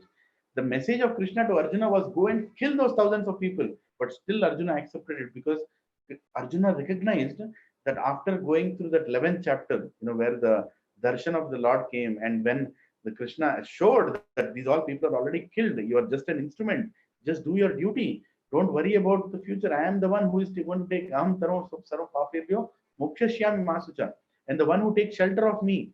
The 55th sloka of 11th chapter, it says that done. I am going to take care of him. Don't worry about what is going to happen to you. Then when he saw all these things, then Arjuna realized, oh my God, the karma yoga, jnana yoga, dhyana yoga, They all were not fitting into my framework. I was trying to judge what is right, what is wrong. But now I am clear that actually the problem is the framework in which I was looking at Krishna was wrong. The framework was wrong. What is the framework? That I can understand only according to my level of understanding, but Krishna is going to the next level of understanding. So that is the framework. Yeah, somebody had a question. I heard a voice. Okay, maybe we can. Should we take a question here at this point before we get into the answers of Krishna? Did you understand what I spoke about? The framework that stops us from understanding the ultimate good, and what we think is good, but that good is not ultimately good. So, have you understood this aspect? Any questions on this at this point? Hare Krishna, Prabhuji. Jyotsna Mataji, Dandavat Pranam. Dandavat Pranam, Prabhuji. I have a question, Prabhuji, a small clarification. You told like Krishna will give some external signs as well as internal signs sometimes to change our consciousness, right, Prabhuji? Mm-hmm. So external signs, if you are not able to recognize the internal changes through knowledge, other than knowledge, in which other ways Krishna bring change internally in our consciousness, Prabhuji? Even through suffering also it might happen, Prabhuji? What is the last thing you said? Even Through suffering, some kind of pain comes, and that reflects our consciousness, and from there we might change. Even that happens, Prabhuji, or? Yes, Mataji, see, pain is inevitable. Pain is needed. When there is a change that is happening, churning happens. And when the churning happens, then only nectar comes out. So we should be ready for the churning. We should be ready for the churn. Let me tell you how Krishna does external changes and how Krishna does internal changes. External changes, I heard from a very senior devotee who beautifully explained. I'm not able to remember the whole thing, but to the extent I remember, I can repeat. See, external changes happens through reading of scriptures and looking at devotees, right? What they do, how they do, those all things bring the external changes. Like for example, the first change that comes is after coming to Satsang, you start putting a tilak, right? You start wearing a kantimala, and then you start putting a dhoti kurta, and then you start following certain things like not eating non-vegetarian because we want to make spiritual progress, so we choose not to perform tamasic activities. And these are all external. This is purely external. You are looking at somebody, you're getting influence, and it fits into your framework of understanding, and then you say, okay, this is right. I'm not saying they're not important. They are important. External changes will help you internalize in future. That environment is created, so which is good. But the internal changes. Now, internal changes. Can anybody tell how the internal changes happen? I can answer, but I wanted to know. Anybody else wants to how the internal changes happen? Yeah, Prabhuji, I would like to know. Yeah. Yeah, Prabhuji, I would like to know that by how internal changes happen. Yeah. Even I would like to know, and I'm trying to discuss. I will discuss how the internal change also happens, but I want to know from you if anybody knows how the internal change happens from your own life. Probably by dedicating ourselves to God. That's all. What I feel. Yeah, Vivek Prabhu. That's Vivek Prabhu, right? Yes, Prabhuji. Yes, Prabhu. Yeah. Dedicating yourself to God. Yes, that's a good answer. And bringing Krishna in whatever we do. That's Shilpa Mataji? Yes, Prabhuji. Yeah, what did you say again? Keeping Krishna in center in whatever we do. And it's mostly manan, chintan and manan of what we learn. And manan, yes. That is very good, Mataji. Yes, that's right. Anybody else? I think Sorry.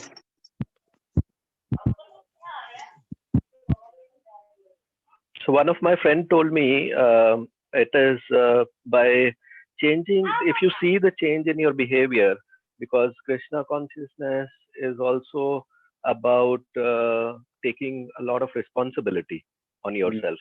And because how you behave, how you act, and so because people look at you with that thing, right? And they will form perception about you or about the whole movement. by looking at you. Yeah, thank you, Sunil Prabhu. Thank you. Yeah, so definitely the change in behavior has to be seen very clearly once you're attending satsangs. But what I'm trying to get to here is there is an internal aspect, there is external aspect. External aspect is easily seen, right? Devotees meet this Dandavat Pranam Prabhuji. For folding hands is not a big problem. Sometimes bowing down in front of devotees is not a problem.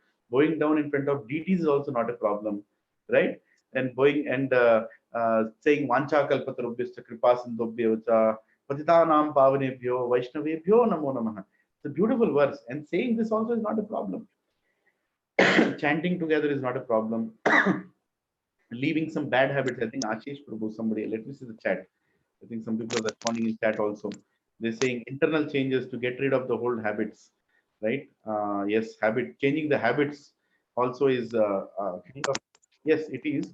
Satya Prabhu is saying, Prabhuji, we are also responsible for why we are in our current situation, as we are doing certain activities, and land is a certain situation.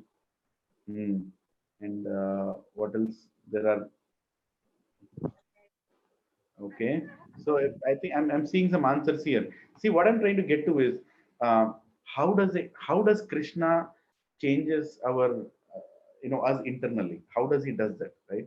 How he does that? Externally, yes, he's doing it. Externally, he's doing it through devotees. And all your answers are amazing. I'm really grateful to all of you, Sunil Prabhu, Shilpa Mataji, and everybody else who spoke. How does it change you internally? Right? Mahalingam Prabhu, by guilt, Haribol.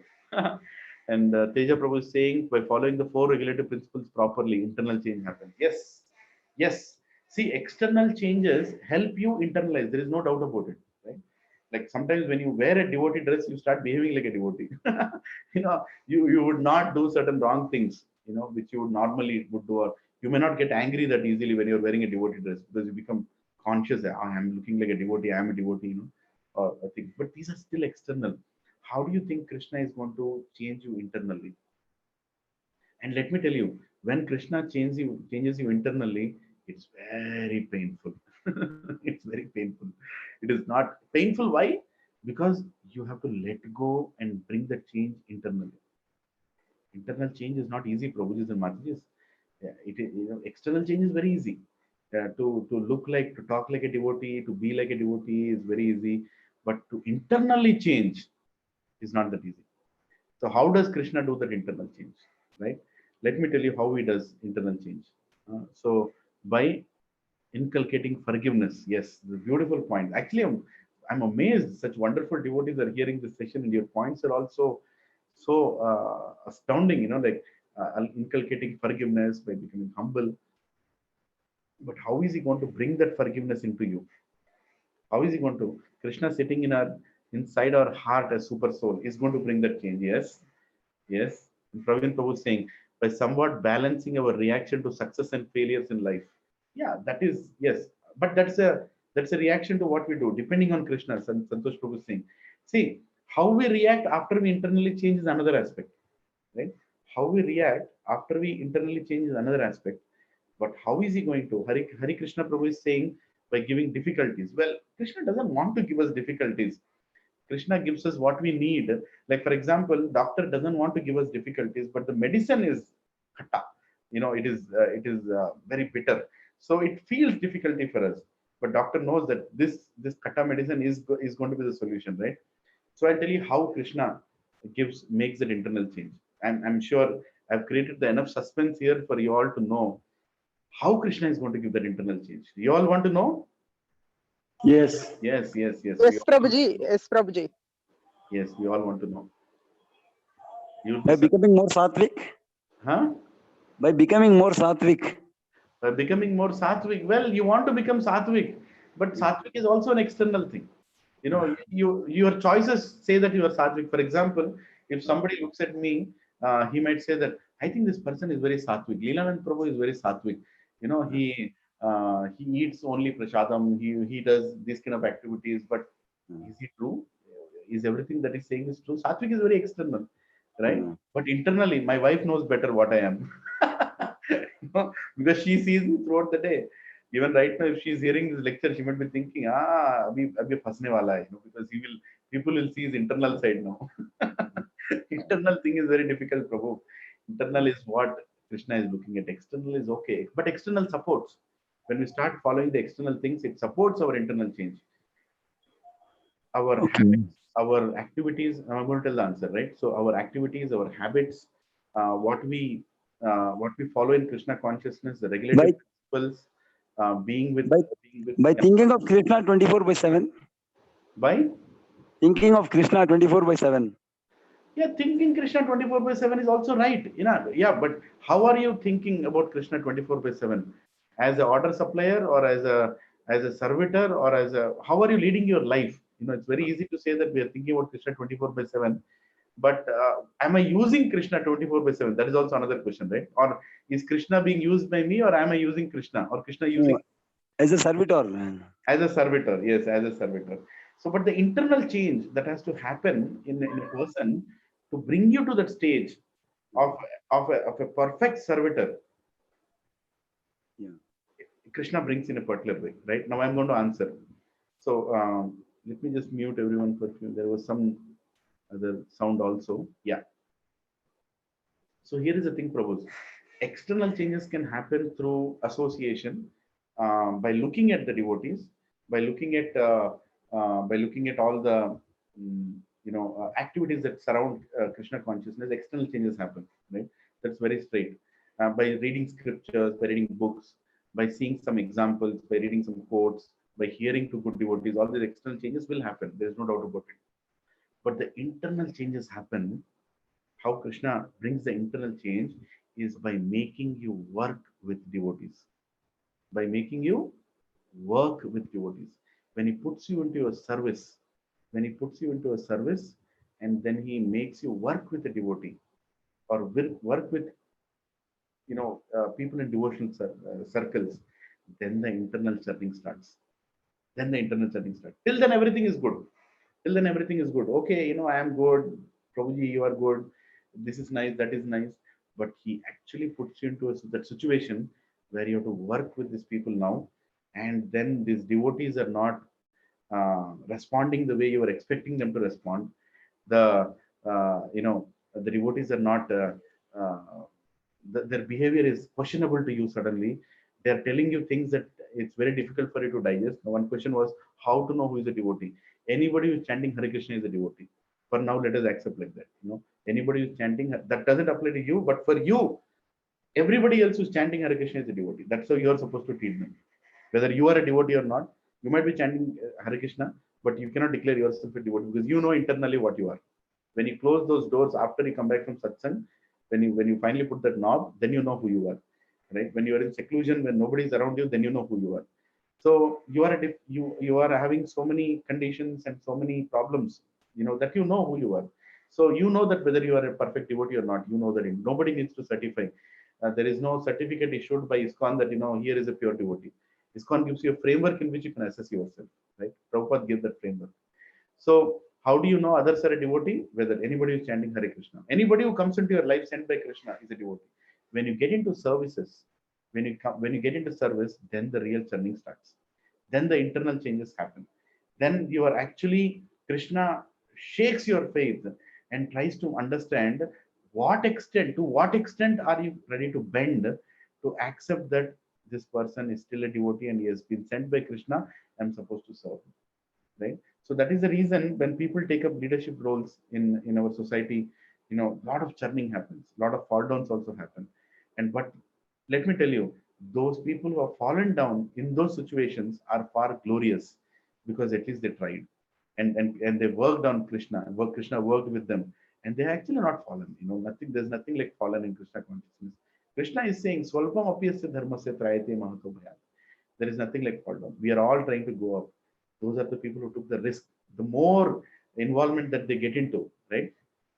Neha Vikramanashosti Pratyavayano Vidyate Swalpam apyasya dharmasya trayate mahato bhayat.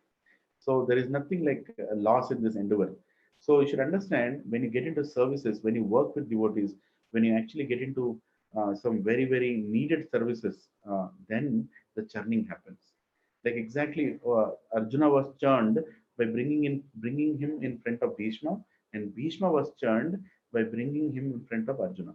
That's what Krishna does. Krishna deals very intimately with his devotees. He doesn't allow any external person to come. The churning happens within devotees, and that is the reason a pure spiritual organization like ISKCON goes through so many challenges, because Krishna is using this framework to correct people, right? So when a guru comes, especially when you take initiation and the guru, and you're able to serve that guru personally, then the churning is unbelievable. Then it's very, very difficult. And I'll tell you one instance.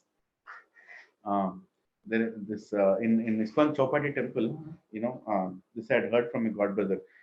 In ISKCON Chowpatty temple, the lectures are too long. Sometimes my Guru Maharaj, His Holiness Radhanath Swami Maharaj, he speaks for hours and hours and hours. Not only him, sometimes there are some other sannyasi Maharajas who come and they also speak for a long time. And people are so much immersed. And so one of the devotees who was in charge, I think it was Gaurang Prabhu, who was in charge at that time of the temple affairs. He was told that why don't we install air conditions in this temple, in the temple hall, so that whoever comes can comfortably sit and can sit in a good environment. It is not sweaty, so it is very good for them. It's comfortable. It's a good intention, right? I don't see any problem with the intention there.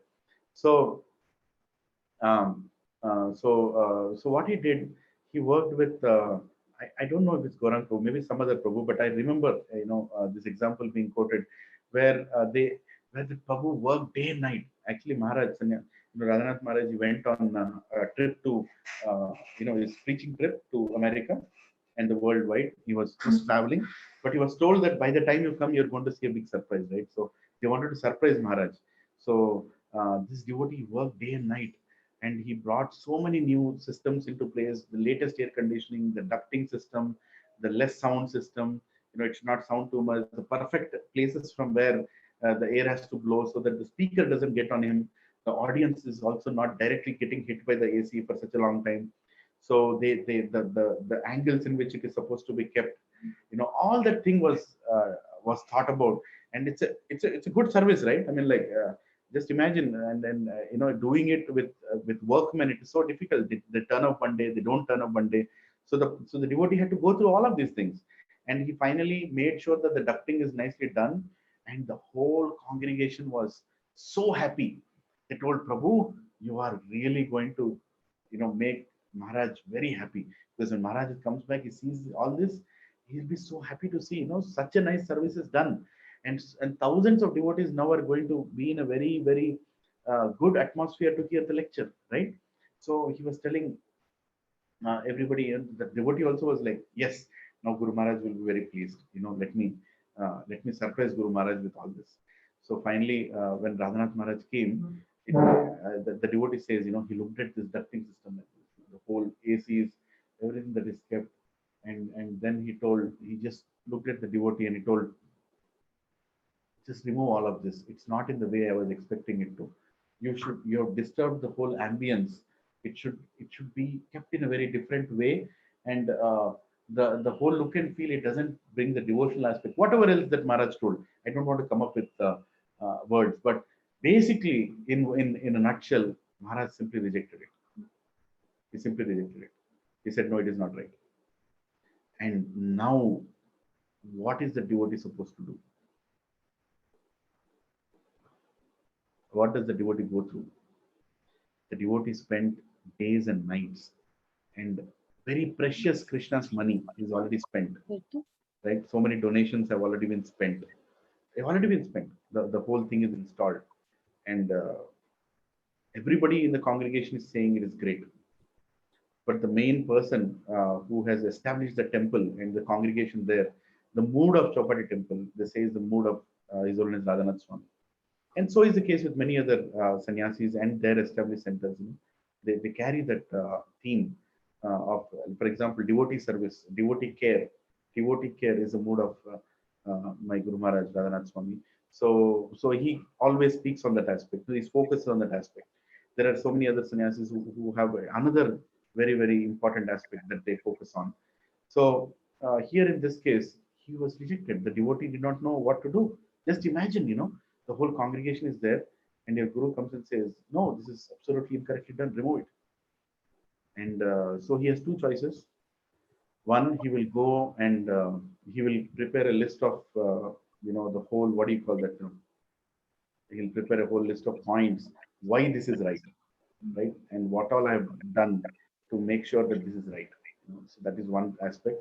And second aspect can be, he'll bring the engineers who installed it, and he'll introduce them to his guru and tell that, hey, now you don't want to listen to me, but you can listen to these people, right? Who have done this job here. Mute, I think somebody is speaking unmuted. Okay, yeah. So he can say that, this is another aspect, and then he can find multiple means basically to go and convince his guru that, what I have done is good. Actually, it works good. You don't know, and actually the ego goes to such a point. I don't know. I don't think the devotee has done that. But if it is me there, if it is me, Lilananda Das, I might even go to a point of thinking, what does Radhanath Swami know about ACs? My God, can you imagine thinking like that? That is explained by the great acharyas, that that's greatest offense, where you consider there is a shloka in Bhagavatam which actually says the person who recognizes his guru as an ordinary human being, or a person who recognizes the deity to be made of any material element, the person who recognizes Ganges water as just any ordinary water, can never grow spiritually. He can never understand Krishna. He can never love Krishna, right? So just imagine the devotee situation. And his own god brothers might be coming and telling him that, I don't know, and I don't want to make up, but it might have happened that they might be coming and saying, Prabhu, you did such a good job. I'm so sorry that Guru Maharaj didn't like you. And what would that do? It might instigate more anger in him or anxiety in him. I mean, I don't know if you're all able to understand the gravity of the situation here. The whole temple has been altered, and his guru comes and says, this is wrong, just remove it. And there is a whole new thing that has to be done. Everything has to be revamped. It might also mean money that is involved. Now, why did the guru do that? Number one, why did the guru do that? And number two, what is going to happen to the disciple after this incident? Right? Is the question, right? Now, we might feel, oh, I have installed so many ACs in so many buildings, so I know better than my guru, or so many reasons might come. But you know what the disciple did? And he is a very well qualified disciple. Most of the disciples, most of the devotees in ISKCON, I will tell you, even materially, they have come from very good backgrounds, and they've surrendered themselves and they're serving Krishna.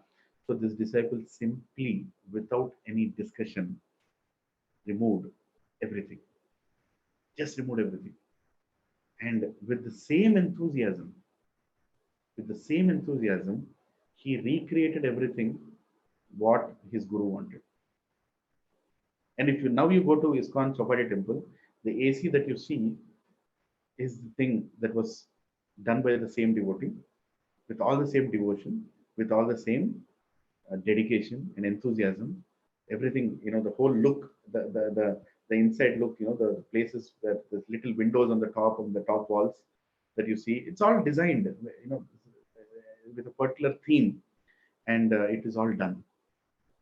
Now, what happened in this incident is there was a big internal change in the devotee. Right? There was a big internal change in the devotee. Yeah, Teja Prabhu is saying that the guru has to be consulted. Yeah, those are things. I mean, that's also right, Prabhu. The guru was consulted, not consulted. Yeah, those things make you foolproof. May not be. You may not do more mistakes if you consult guru. No doubt about it. But most important thing that you should understand is, how much surrendered are you when the instruction comes? Right? So your false ego stops you, your anger crops in, your lust to be recognized and becoming famous also comes into stake, right? Comparison, all the anarthas come into play. But Guru is not looking at the externals, he is looking at the internals. A real Guru will slice the anarthas from his disciple by removing those. A Guru can see. A Guru could see. I'm not saying this is an example again as the devotee, whoever the devotee is very worshipable to me. But what a great blessing he got. He served Guru in such a beautiful way, and his Guru also took care of his anarthas in such a beautiful way.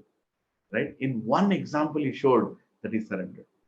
It must have been very painful, very painful. But he took that pain and he said, okay, now Krishna is the time for my test. You have sent my Guru and you're asking me to change everything here. Logically, I can go and argue like Arjuna, the way Arjuna argued with Krishna. I can go and argue. I can go and tell my Guru, we have spent so much Krishna's money. Why do you want to waste money? This Krishna's money is already spent. There will be so much rework.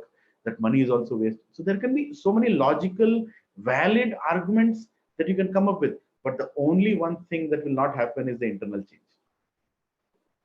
For that internal change to happen, you have to accept the instruction of Krishna, right? And it is not easy. And that is what happens when you serve Guru very closely. Guru in our society, whichever Guru it is, His Holiness Jayapataka Maharaj, His Holiness Bhakti Raghav Maharaj.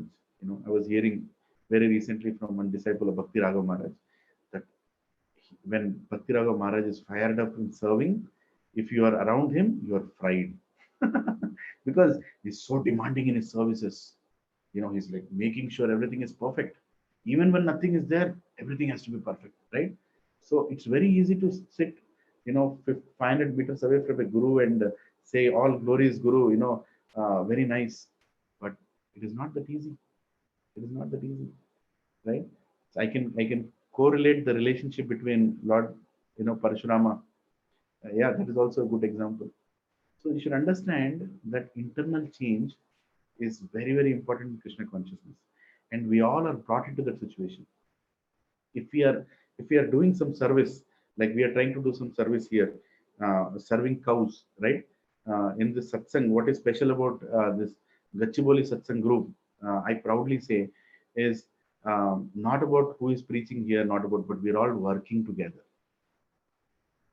Right? We're all working together. And it is just not about hearing good classes. And yeah, it is also important, hearing good lectures, but we are working together. Right? What happens when you work together? Egos clash. Right? And when egos clash, and when you surrender to the decisions of each other, even when you know that the decision may not be right, but you are like, Krishna, I think you are making this decision through this devotee. Okay. That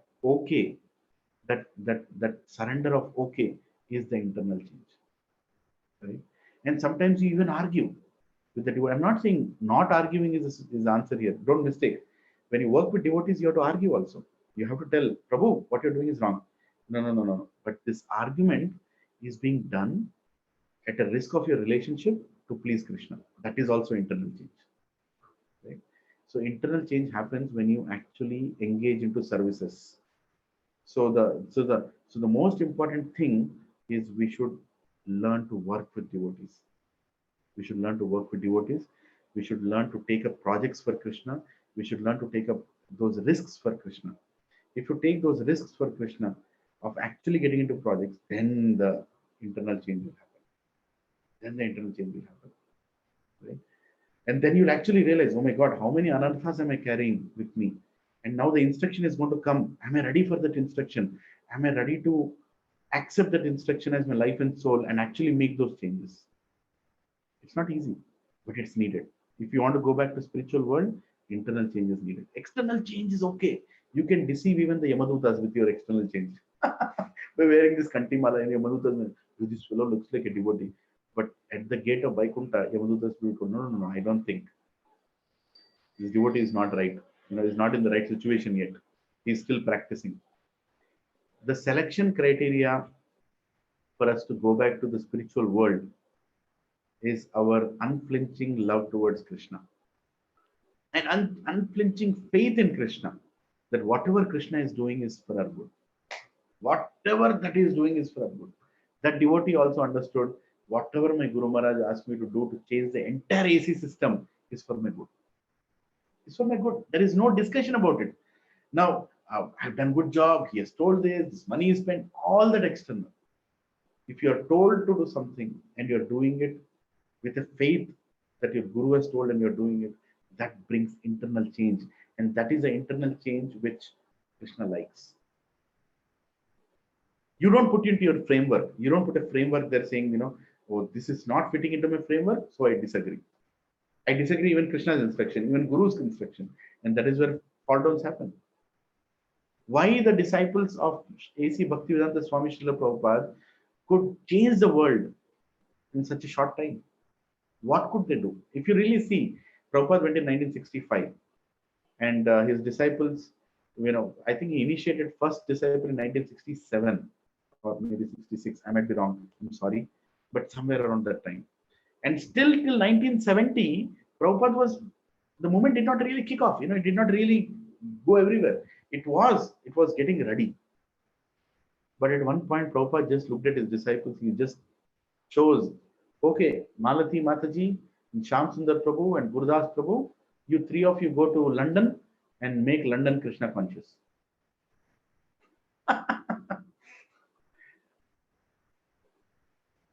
Would you do that? Would you do that? No. Just imagine your guru tells you, like Praveen Prabhu is on the call. He says, Praveen Prabhu, yes, Praveen Prabhu, yes, Guru Maharaj, Praveen Prabhu, go to Medchal, relocate to Medchal and convert, bring Krishna consciousness into every heart and soul of people in that area. That's it. Right? Now, Medchal is still a Telugu territory within Telangana and close by here. So he might say, I'll not relocate, I'll stay here, I'll go in car every day. But what if he says, go to Assam? Assam doesn't have any ISKCON temples. Go and establish a temple in Assam. My God, now this is very difficult. Isn't it? You start thinking, maybe I chose the wrong guru. I never knew that the guru will tell me all these things. There was no such question. Prabhupada, maybe Praveen Prabhu will actually do it. I'm sorry, Prabhuji, I didn't mean to. But I'm trying to put an example. Sometimes Guru's instructions, they look very powerful and they look very empowering and they actually change our life. Because in that instruction, do you think Prabhupada's main focus was to make UK Krishna conscious, or Prabhupada's main focus was to make Shyam Sundar Prabhu, Malati Mataji and Gurudas Prabhu Krishna conscious? What do you think was Guru looking at? Guru was looking at both. Right? He was looking at both. Guru doesn't want us to remain in this material world. He wants us to go back to Krishna. Right? So that is the most important thing. That is the most important thing. Guru is looking at how much your surrender is, how much you're loving Krishna, and how much you are ready to face that instruction of Krishna, even if it brings you all the discomfort. All the discomfort it can bring you. But if you are able to do that, you will go back home, back to Godhead. That internal change will take you back home, back to Godhead. And that internal change comes with a lot of pain.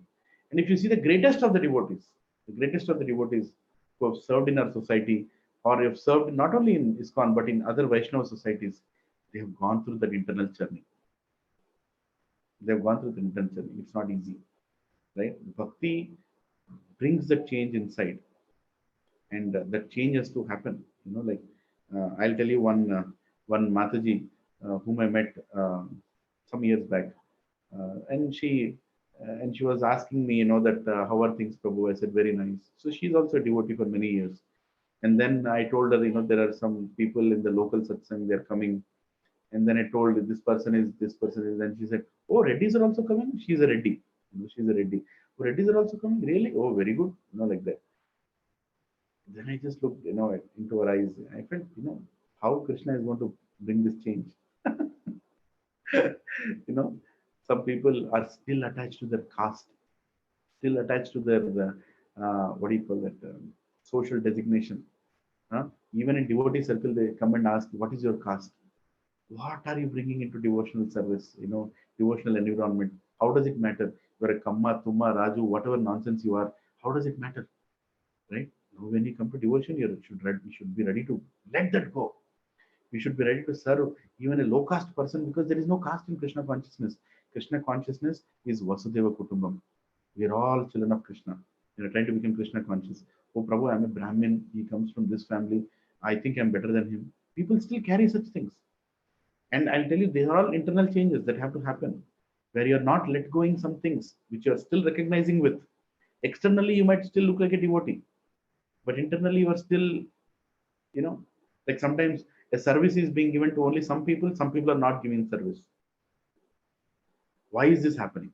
Now, why is this happening? You can go and argue saying that, Prabhu, all the time we are only engaged. Well, all the time you're only engaged because you need the maximum treatment. How do you understand this? Right? Maybe Krishna is giving you more and more service because you need the maximum treatment. That is how we should think about it when the service comes to us. Right? And when the service goes to others, we should feel, oh my God, how will I get treated with the services going to others?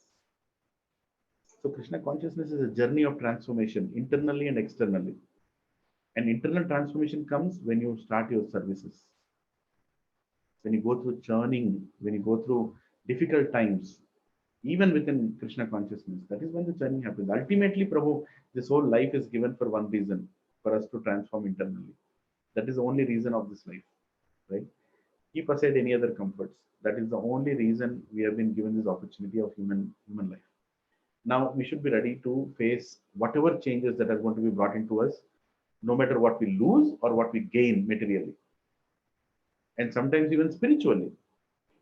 I'll tell you one instance of, I heard this from one of my god brothers. Again, this is about my Guru Maharaj, because I know more about him. So he was in Vrindavan and he was serving, he was basically leading a devotional life there for some time. And during that time, one person I heard, I don't know the exact story, but something like this. One temple in Vrindavan was not doing well. The temple was, not doing well, meaning devotional activities were not perfectly performed. Nobody's visiting the temple. It's an old temple in Vrindavan, very famous. Deities are very sacred, but things were not going fine. There were no donations, so obviously the prasad, the bhoga up to God also was not that great. Whatever difficulties they were going through, and this person, he comes to my Guru Maharaj, his own is Radhanath Swami, and he tells that, why don't you take care of this temple? Why don't you take care of this temple? I am giving you everything. The temple is yours, right? You take care of this temple. Now you are in Vrindavan, you are getting a direct seva, Maharaj. So why don't you take care of this temple? I am completely leaving it in your hands. I don't have any link with it anymore. Wherever you take it is the direction that you have taken. My Guru Maharaj felt, yes, it's a good thing. It's a good service that I'm getting in Vrindavan and Dham. And he started preaching. He started preaching in the temple, and a lot of people were attracted to the way he's explaining, and his bhajans were very nice, and he was doing a lot of service to bring up the temple. He spent a lot of effort, day and night, to convey people, how important the deities are, how important the temple is. I don't know the details. I don't want to come up with wrong things, but what I heard is the temple became very famous over a period of years. Over a period of time, became very famous. A lot of people started coming to the temple as one of the most important temple in the Dham, and people started giving a lot of donations, and a lot of new things started coming in the temple. A lot of new changes in the temple happened, and it started becoming a very vibrant temple with nice bhajans. And though there are thousands of temples in Vrindavan, but this temple also was gaining attention, and a lot of good things were happening. And at that time, this person comes, this person who gave the temple, he comes to his Holiness Radhanath Swami, and he says, I think I will take back my temple. You can leave now. I will take it from here. I think it's very nicely situated. What do you think should have been a reaction of a devotee, like somebody like Radhanath Swami? You know what he did? I heard he just got up.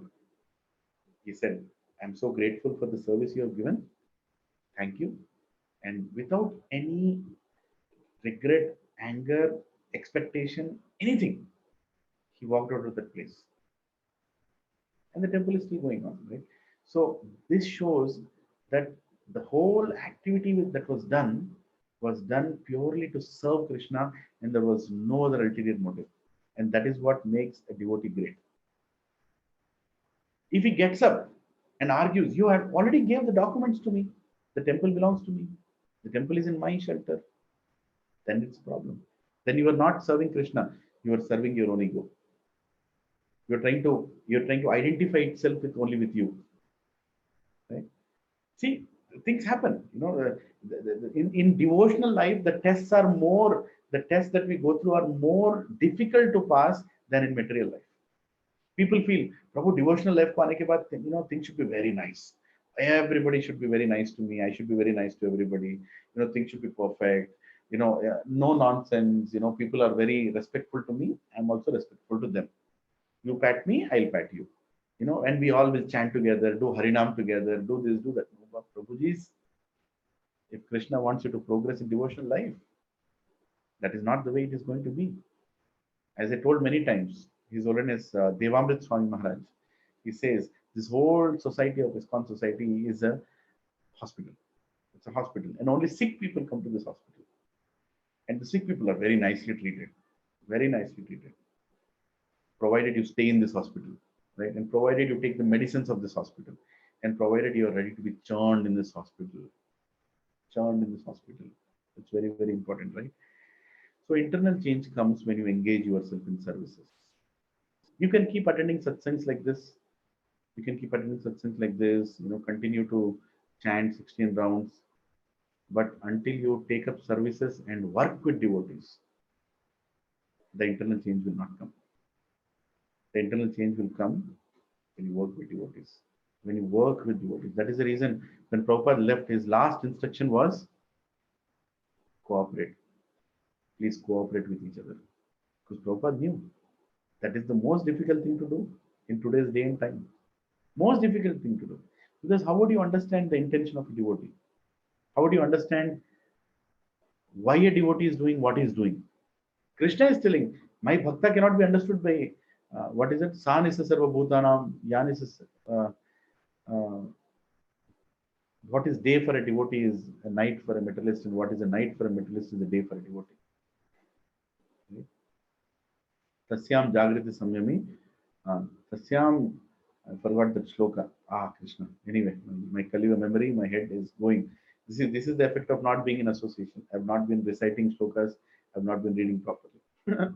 But understand, Prabhus, that ultimately we are reading this Bhagavad Gita for internal transformation. And internal transformation will come when we take up services. And so how is Bhagavad Gita helping us? It is preparing us with the fundamentals that we are supposed to accept. And then the changes will happen. Right? Somebody sending me the shloka. I'm so grateful. What is the shloka? Yanisa sarva bhutana tasyam jagriti samyami yasyam jagriti bhutani yanisa pashyate mune. I'm sorry, I might be one or two words here and there, but yeah, that's what is the shloka. It comes in the second chapter. It's very difficult to understand devotee. So if you want internal transformation, Prabhuji and Matajis, you have to be ready for that internal for that services which is going to come ahead of you, in front of you, and you should enthusiastically take up the services, and you should work with devotees. And when you are seeing that you are able to find faults in devotees, that means the internal transformation has begun. Then you have to tell yourself that, oh, I'm seeing this faults in others. Krishna, please help me. Please, how can I become a better devotee? And in that consciousness, when we start reading Bhagavad Gita, we will see the message of Bhagavad Gita piercing into our hearts. Till then, it's very difficult. Right? Till then, it's very difficult. So let's go a little forward. I think somebody has sent in a message. When we are reading Shastras, how can we avoid falling prey to preconceived notion with which we are understanding? Please explain here. Shubhang Prabhu is asking. So yes, that is a test, Prabhu. That is the reason we should not even read Shastra independently. We should always read it and also reconfirm it with senior devotees, whether my understanding is right. And that is the reason Vapu is very, very important. Like listening to lectures from seniors is very, very important. Listening to Prabhupada lectures is very, very important. Listening to sannyasis lectures is very, very important, right? And seeing the footsteps of great devotees, how they are following the Krishna consciousness is very, very important. So it's a combined package of activities that you have to do together to understand Shastra also properly. Because just because I know English, I will understand Bhagavad Gita. Just because I write Bhagavad Gita 700 times, 700 slokas 700 times, doesn't mean that you understood anything about Bhagavad Gita. Because without the will, without the desire to be internally transformed, then the whole purpose is lost, right? What was the transformation in Arjuna? What was the transformation in Arjuna after hearing 700 shlokas? Was it internal transformation or external transformation? It was internal transformation, not external. It was purely internal transformation. Krishna could have told Arjuna, do the war. No, but Krishna did not just want Arjuna to do the war. He wanted Arjuna's consciousness to be right when he is doing the war. And what is that consciousness that he wanted to check? Krishna, please hear this attentively. Krishna did not want Arjuna to do the war in the guise of a revenge. Because revenge itself is a negative emotion. Krishna did not want Arjuna to do the war with just revenge in his mind, that these Kauravas have insulted my wife, my mother, my family, my brothers, and they have taken away our wealth. They have put us into so many difficulties. I'm going to kill these people, and I've made already pratignyas that I'm going to kill Karna, I'm going to kill him, kill that. No, that's not good enough. A dharma war should not be done on revenge. And that is the reason Bhagavad Gita was spoken. Because Krishna wanted an internal transformation in Arjuna. Arjuna is a pure devotee, but through Arjuna into all of us, through the medium of Bhagavad Gita, that we should be internally transformed. We should be internally transformed so that we do the same activity, but in the right consciousness. The entire third chapter, Prabhuji and Mataji's, can be spoken for years, and sometimes people feel same chapter. No, it's not about Bhagavad Gita. It's about your internal consciousness. Are you willing? Are you willing to change yourself internally? Are you willing? Now, how to apply this concept in daily life? For example, somebody is cheating you. Somebody is cheating you in day-to-day life, and how are you going to? What do you call that? There's some example. Ramapati Prabhu. How to choose project to take devotional service? Hare Krishna. Yeah, if you have a desire, Prabhuji, the project will come in front of your doorstep. Don't worry. Krishna has a lot of projects, and there are very less number of resources to be allocated to the project. So don't worry, it will come. Yeah. So I was saying, what was I saying before this? I was trying to convey that. Can anybody remind me? I saw the message and I got diverted. If somebody is trying to cheat you, thank you, Ashish Prabhu. Yeah. So if somebody is trying to cheat you, how are you going to react to that? For example, in your office place, somebody is cheating you. Somebody is cheating the company, right?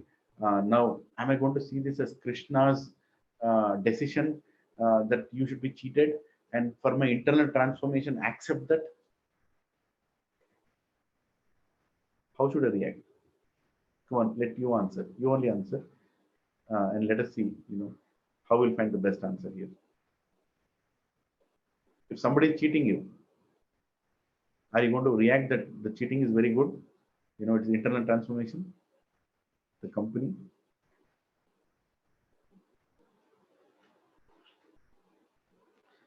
Maybe Krishna wants me to go beyond this person's situation who is cheating me.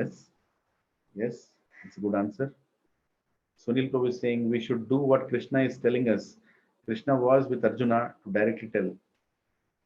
How do we know? How do we know?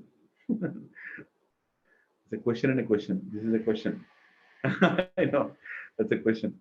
How do we know? Santosh, we accept the situation internally and act according to the situation sensitively. Yes.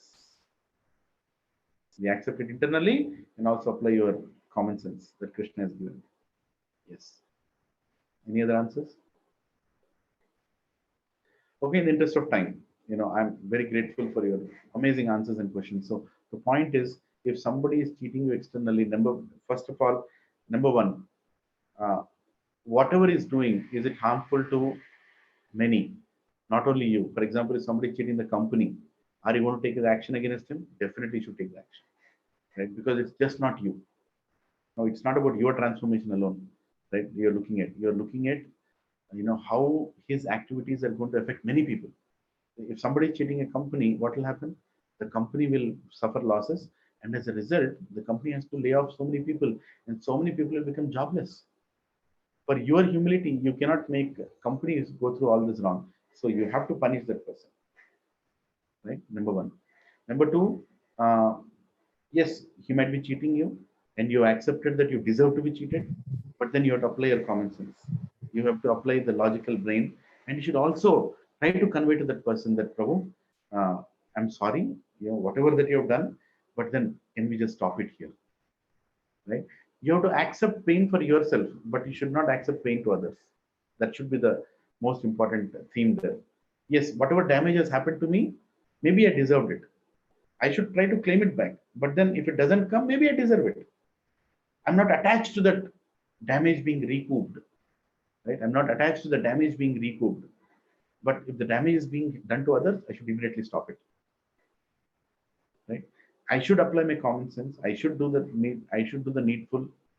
If person has to be given to the police, I have to take the person and give him to the police. But my intention is only to revive. But my intention is to save others from more harm. And my intention is, okay, I got the loss. Maybe I deserve that loss. Internally, you are not attached to anything, right? And you are doing it as a dharma. You're not doing it as a revengeful attitude with a vengeance. You're doing it as part of your duty, right? So Krishna consciousness is very dynamic, Prabhuji and Mataji. The way you have to apply it in your life, the guidance comes from within. When Krishna speaks, provided you are humble, right? Most important thing is how much are you accepting the current situation as a mercy of Krishna, right? And what if the other person is not willing to listen? Well, you have done your part. You have done your part. You cannot transform others. This life that we have got is not to transform anybody. It is only to transform you. This life is to transform you. And in the whole incident, if it has transformed you internally, that you have become more humble and your surrender towards Krishna has increased, then the purpose is served. Whether we lost everything, but our surrender towards Krishna's instructions has increased, then we have achieved the best. Right? Remember, we making a temple for Krishna is not going to please Krishna. What is going to please Krishna is how we are keeping Krishna in the temple of our heart. How much we are surrendered to his instructions, how much we are surrendered to his devotees, how much we are respectfully dealing with his devotees, right? How grateful are we to the devotees who are helping me connect with Krishna? That is what is going to be more important for Krishna, not the externals. Remember that in essence, what I'm trying to tell here is everything that comes to us in our Krishna consciousness is only meant for one thing, is our increasing our faith in Krishna and increasing our surrender to Krishna. That's all it is meant for. And if an activity, if a project that you are brought into in Krishna consciousness makes you surrender to Krishna, makes you remember Krishna, makes you completely, put you into a situation that you follow those instructions of Krishna, then the object is served. Then the object is served. Forget about what you leave behind. Forget about, how many people accepted you, agreed, understood you. The only one person who's supposed to understand you and agree with you or judge you is Krishna. Nobody else. Look at the life of Bhishma again. The whole world judges him as an old man who is very greedy to his kingdom, who could not save Draupadi, who made so many wrong choices, putting Pandavas into trouble. But for him, the only person who he wanted to please was Krishna.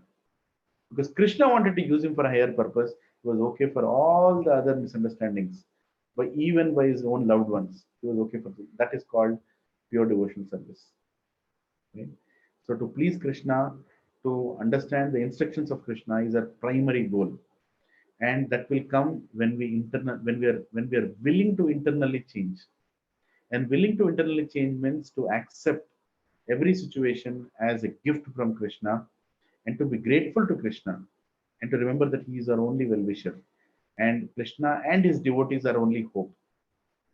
And to willfully come forward and take up projects for our society and do it with humility, with gratitude, and with a willingness to transform internally. Right? That is the goal of Krishna consciousness. How many services you have done, how many people you have touched is not important.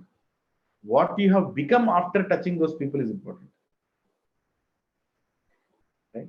What you have become after doing so many, whatever you're doing, ultimately what you have become. Have you become Ravan? Or have you become Sudama? What have you become? What has it transformed you into? Right? Sometimes even in societies, including spiritual societies, people, they do a lot of great things for ISKCON and they develop temples, communities, and do all that, but ultimately their ego comes and sits in their head and they lose the whole point. They're not pleasing Krishna anymore. Success of a project might be seen externally, but internally it is failed. It's failed. So most important thing is our internal change. When we read Bhagavad Gita, are we willing to change ourselves? That is a question.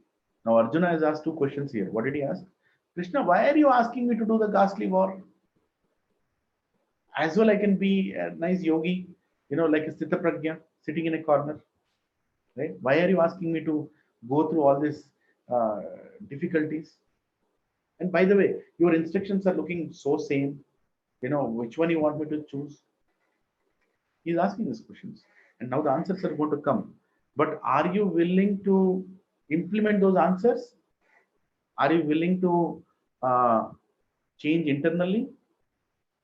Will be known only through the consciousness that you carry when you're hearing those answers, not after you heard the answers.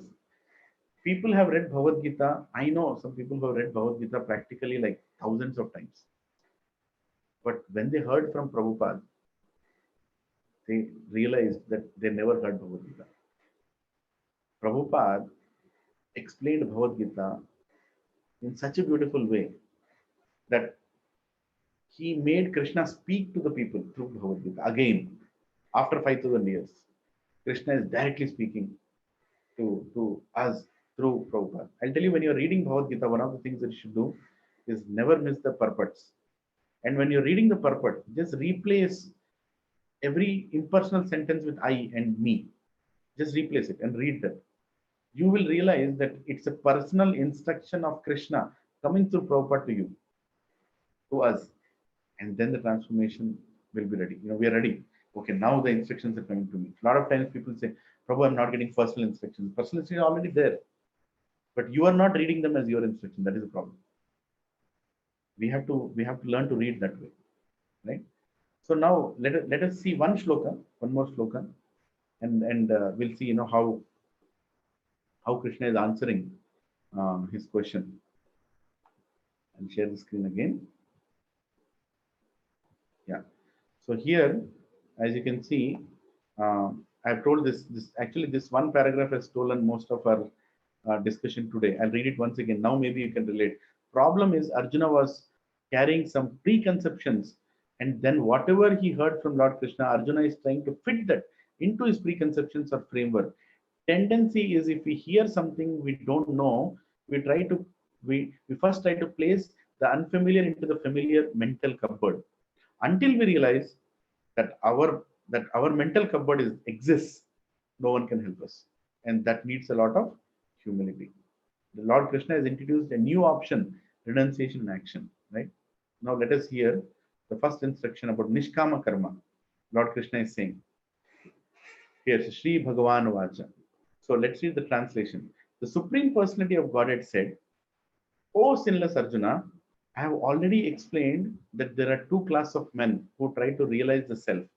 Some are inclined to understand it by empirical philosophical speculation, and others by devotional service. So beautifully, Krishna is saying that there are two kinds of people who approach him and try to understand the self-realization through speculation and knowledge, and other one directly through devotional service. Let's read the purport. In the purport, I am specifically focusing on one section.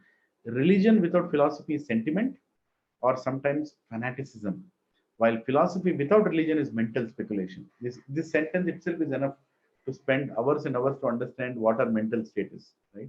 Are we attracted to Krishna consciousness for its rituals, or are we actually understanding the philosophy behind those rituals? And if you practice religion without philosophy, it is pure fanaticism. You will say mine is the best, ours is the best. But But by only practicing philosophy without religion, again it becomes a mental speculation, like only knowledge, knowledge, knowledge. Now, what else is Prabhupada saying? The ultimate goal of Krishna, because the philosophers who are also sincerely searching after the absolute truth, come in the end to Krishna consciousness. This is also stated in Bhagavad Gita. The whole process is to understand the real position of the self in relation to the Supreme. The indirect process is philosophical speculation by which gradually one may come to the point of Krishna consciousness, and the other process is directly connecting everything with Krishna in Krishna consciousness, right? So the indirect process is what? Philosophical speculation. Gradually, by reading, by understanding, you'll come to Krishna.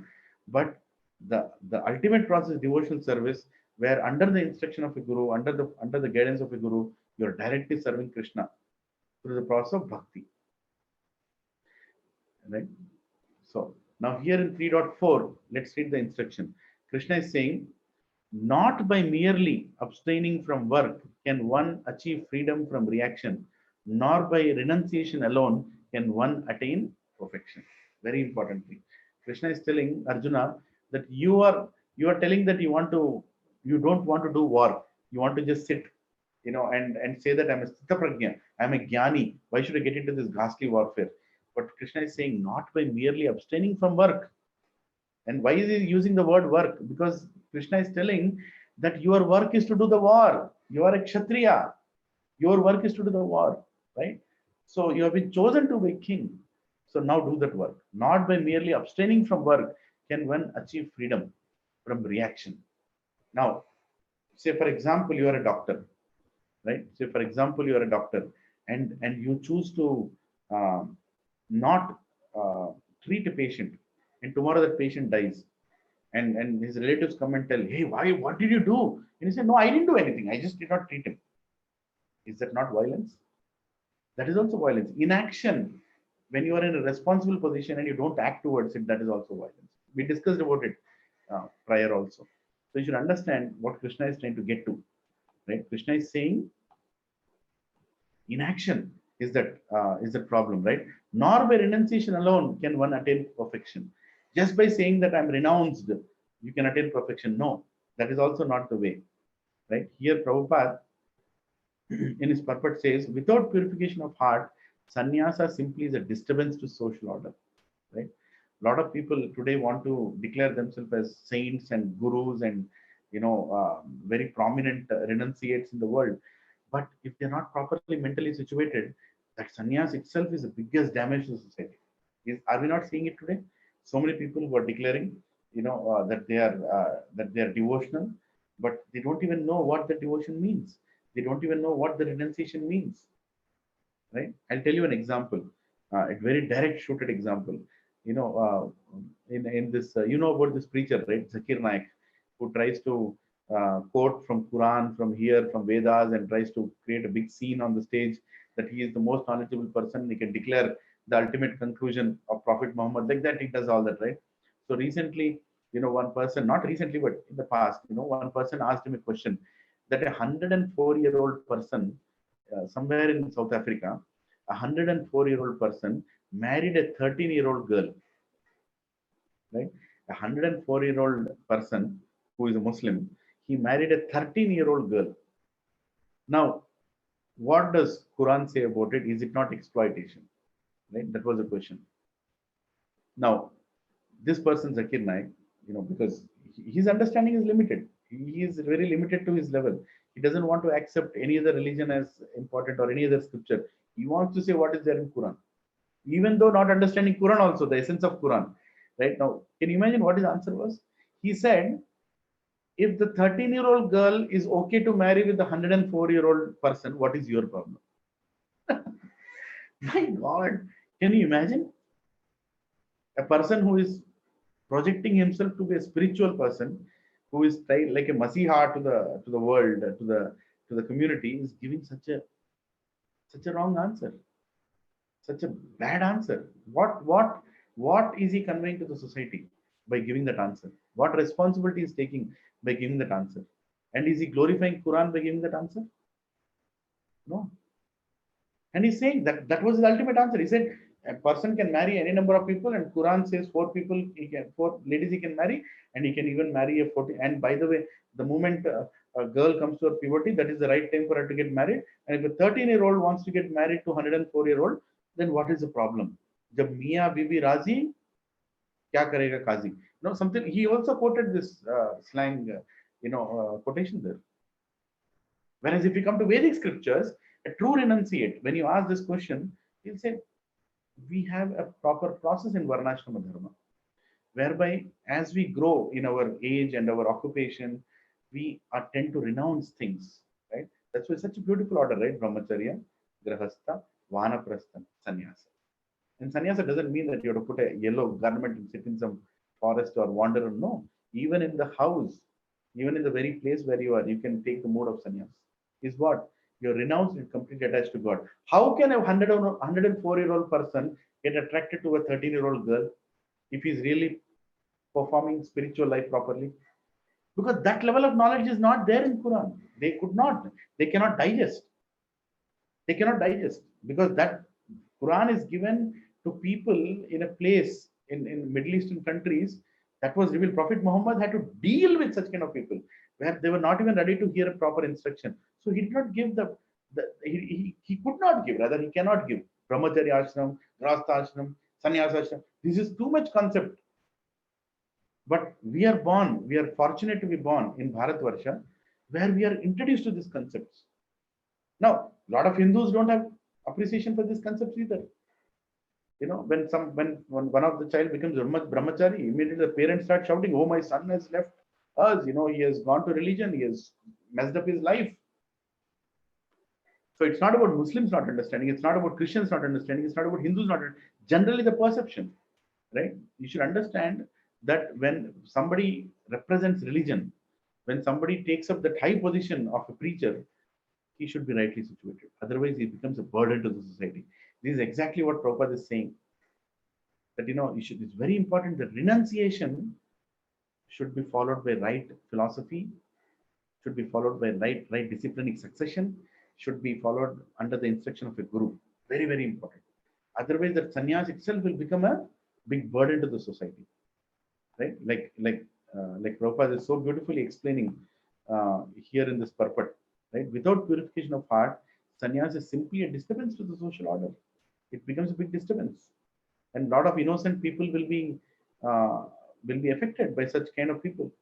Now, nishkama karma does not mean no action, but it means one is not going to get reactions for his actions. Right? So you are performing the karma, but you are not doing it without any attachment. What does nishkama karma mean? You're only doing it on the order of God. It's not about your liking or disliking.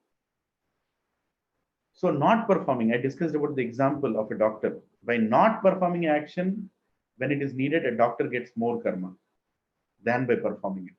Right? Now in 3.5, let us read the translation. Lord Krishna is saying, everyone is forced to act helplessly according to the qualities he has acquired from the modes of material nature. Therefore, no one can refrain from doing something, not even for a moment. Right? Now it's very, very important. Here Krishna is saying that we are going to act helplessly because we all are, we have a body, and that is governed by a mode of material nature. And you are going to act. It's not possible that you're not going to act. Right? So here Prabhupada is explaining the purpose. The spirit soul has to be changed, has to be engaged in good work or Krishna consciousness, or it will be engaged in illusionary energy. Now here in Bhagavatam shloka, Prabhupada is quoting this shloka. If someone takes to Krishna consciousness, even though he may not follow the prescribed duties in Shastras or execute the devotional service properly, and even though he may fall down from the standard, there is no loss or evil. But if he carries out all the injunctions for purification in the Shastras, what does it avail if he doesn't become Krishna conscious? Right? Very important.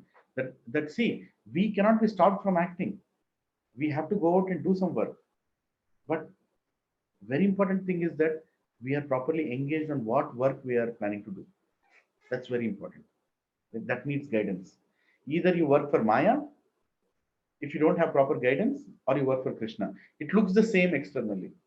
You are a software engineer in Microsoft. Are you working for Maya or are you working for Krishna? If you're not properly guided, you might be working for Maya. And you might be seeing a same person sitting beside you doing the same kind of work, but he's working for Krishna. How is it? He's not attached to his work and he's doing it as a service perfectly for the company. He's setting a right example on the floor, and is also practicing Krishna consciousness by dedicating the rest of hours in practicing chanting Krishna's names, right? And also is looking for opportunity on the floor so he can give that Krishna to everybody else. That is Krishnizing our environment, right? And here in that purport, in that sloka that Prabhupada quoted in Bhagavatam, it is being mentioned that if a person, he may not be devotionally perfect, like he doesn't know the mudras of how to do deity worship, or he doesn't know, how to some of the etiquettes, but he's trying his best to perform Krishna conscious activities. He is more perfect because he knows the goal very clearly. The goal is to attain Krishna's lotus feet. To develop love towards Krishna is the goal. That is the goal. The goal is very clearly set. Than a person who does his sandhya, who does his chanting, who does his reading and does everything, but he forgets the goal. The goal is to internally transform to become Krishna conscious. He forgets the goal. So what good is that, right? So Prabhupada, the beauty of Prabhupada, I'll end with this. It's already 7 o'clock, the goal that Prabhupada had is he wanted to make people Krishna conscious. He wanted to elevate the consciousness of the people, and so that they are ready to go back to Krishna. And that is the reason the Prabhupada's purports and Prabhupada's explanation and translations are so effective as compared to any other Acharya. Because Prabhupada practically told in today's day and time, he could show what we are going through and how we have to imbibe Krishna consciousness in our life. How we are supposed to read Bhagavad Gita. Now, the last few shlokas, after going through so much background, next week I'm not going to give so much background, but we are going to directly get into shlokas, because now you know that these shlokas, the purpose of these shlokas is only one: to internally transform us. And the internal transformation happens when we take up these shlokas, we learn these shlokas, and then we also apply it in our services in Krishna consciousness. We have to take up services. That's why Prabhupada, when Prabhupada translated bhakti, he did not say devotion. He said devotional service. Because service transforms. Service transforms you internally, and devotion automatically comes out, right? So what kind of services I have to do? Think about it. Ask, go in front of Krishna tomorrow morning in the altar and say, Krishna, please give me a service. Because I cannot be externally sitting like this forever. Yeah, I'm chanting, I'm trying to follow the 4 great principles, but please give me service. Because without that service, I cannot be internally cleansed. And the service will come. Service doesn't, you don't need to preconceive. Again, the same thing, right? Preconceive your thinking. Oh, now within my box, I'm going to see service as distributing books, as distributing or preaching, or making prasadam, or serving in a temple, or cleaning the temple. They are not limited to that. Krishna is going to put you into a service which will be very unique. For what? For your internal purification. It will be unique. And wait for that. It will come. And when it comes, grab it and take this opportunity. Take this opportunity to cleanse yourself, myself, internally, so that after hearing this Bhagavad Gita, we'll go home back to God. Hare Krishna. Thank you very much for your patience, audience. As I told, there are 2 ways of finishing it. I can go very fast and finish the slokas, and we can finish it within actually, as part of BG24, chapter 3 was 1 session, and there was a way to do it also. But since we are going through this pandemic and we are going through a difficult time for us to live with in this world, there is also a need to internalize, because now we are in an emergency situation. Right? There is a great need to internalize. Next week we'll go through many shlokas, and we'll try to finish 3rd chapter in maybe 1 or 2 sessions max. But what I want you all to think about is, sincerely, I'm telling this to myself, that how I can internalize, how I can internally change myself for what I am, and how can I bring Krishna in the center of everything that I'm doing, and how can I accept the instruction of Guru without any reservations, and how can I accept every purport of Prabhupada without any inhibitions or any kind of restrictions, right? To internally change myself, right? And how can I really understand the meaning of every shloka of Krishna in Bhagavad Gita? By accepting it with open heart. So any questions for a couple of minutes, and then we'll do Narshing Arti and close today's session. Any comments, reflections?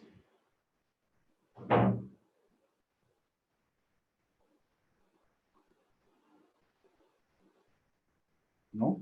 Okay. So we can do Narshing Arti and wrap up the session. I don't think I've put up the presentation there, but a lot of us know. So let's pray to Lord Narsingadev that he actually brings that internal change in us, and he helps us to perform Karma Yoga in the right spirit in which Krishna wants us to do.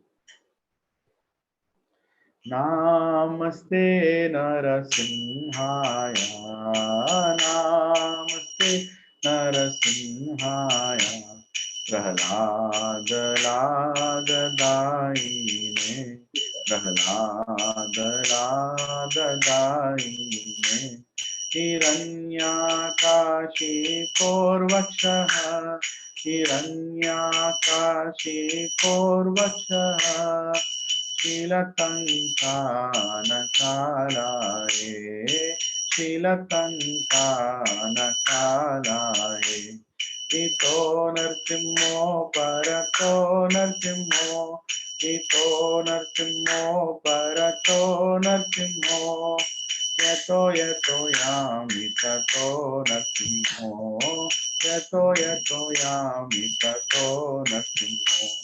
Vahir Narsimho Hridaye Narsimho, Vahir Narsimho Hridaye Narsimho, Nara Singhamadim Sharanam Prapade, Nara Singhamadim Sharanam Prapade, Tavakara Kamala Vare Nakamadbhuta Shingama, Dalita Hiranyakashipu Tanu Brinda Keshavadhuta Narahari Rupa Jai Jagadisha Hare, Jai Jagadisha Hare, Jai Jagadisha Hare. Tavakara Kamala Varenaka Adbhuta Shringa Dalita Hiranyakashipu Tanu Brinda Keshavadhuta Narahari Rupa Jai Jagadisha Hare, Jai Jagadisha Hare, Jai Jagadisha Hare. Jayo Narsimhadev, Narsimhadev, Narsimhadev, Jayo Narsimhadev, Jayo Prahlad Maharaj, Prahlad Maharaj, Prahlad Maharaj, Jaya Prahlad Maharaj, Jaya Jaya Prabhupada, Prabhupada, Prabhupada, Jai Jai Prabhupada, Jaya Jaya Gurudev, Gurudev, Gurudev, Jai Jai Gurudev, Nittai Gaura Hari Bol, Hari Bol, Hari Bol, Nittai Gaura Hari Bol. भक्त विघ्ननाथ नरसिंहदेव भगवान की जय, भक्त शिरोमणि प्रहलाद महाराज की जय, श्रील प्रभुपाद की जय, श्रील गुरुदेव की जय, निताय गौर हरि प्रेमानंदे, हरि हरि हरि हरि बोल. I just remembered one last thing. Is one example, one question that was asked to my Guru Maharaj, His Holiness Radhanath Swami, in a similar session, when he was asked, how do we deal when we know that our Guru is also doing a wrong thing, right? How do we know that a devotee or a Guru is doing a wrong thing, right? How do we know? So for that beautiful answer, my Guru Maharaj told is, as long as your Guru is not saying that he is God, And as long as he is saying very clearly that Krishna is the Supreme Personality of Godhead, you should follow his instructions. So that's one way of validating, right? So you should know, like, it's not about becoming less intelligent or keeping our intelligence aside and just surrendering to anybody without any questioning. No, that's not Krishna consciousness. Krishna consciousness is a path for very intelligent people, very intelligent people. So you have to apply that intelligence, nothing like that. You should not accept everything that comes your way, but at the same time, you should know whom you're following and what are they telling.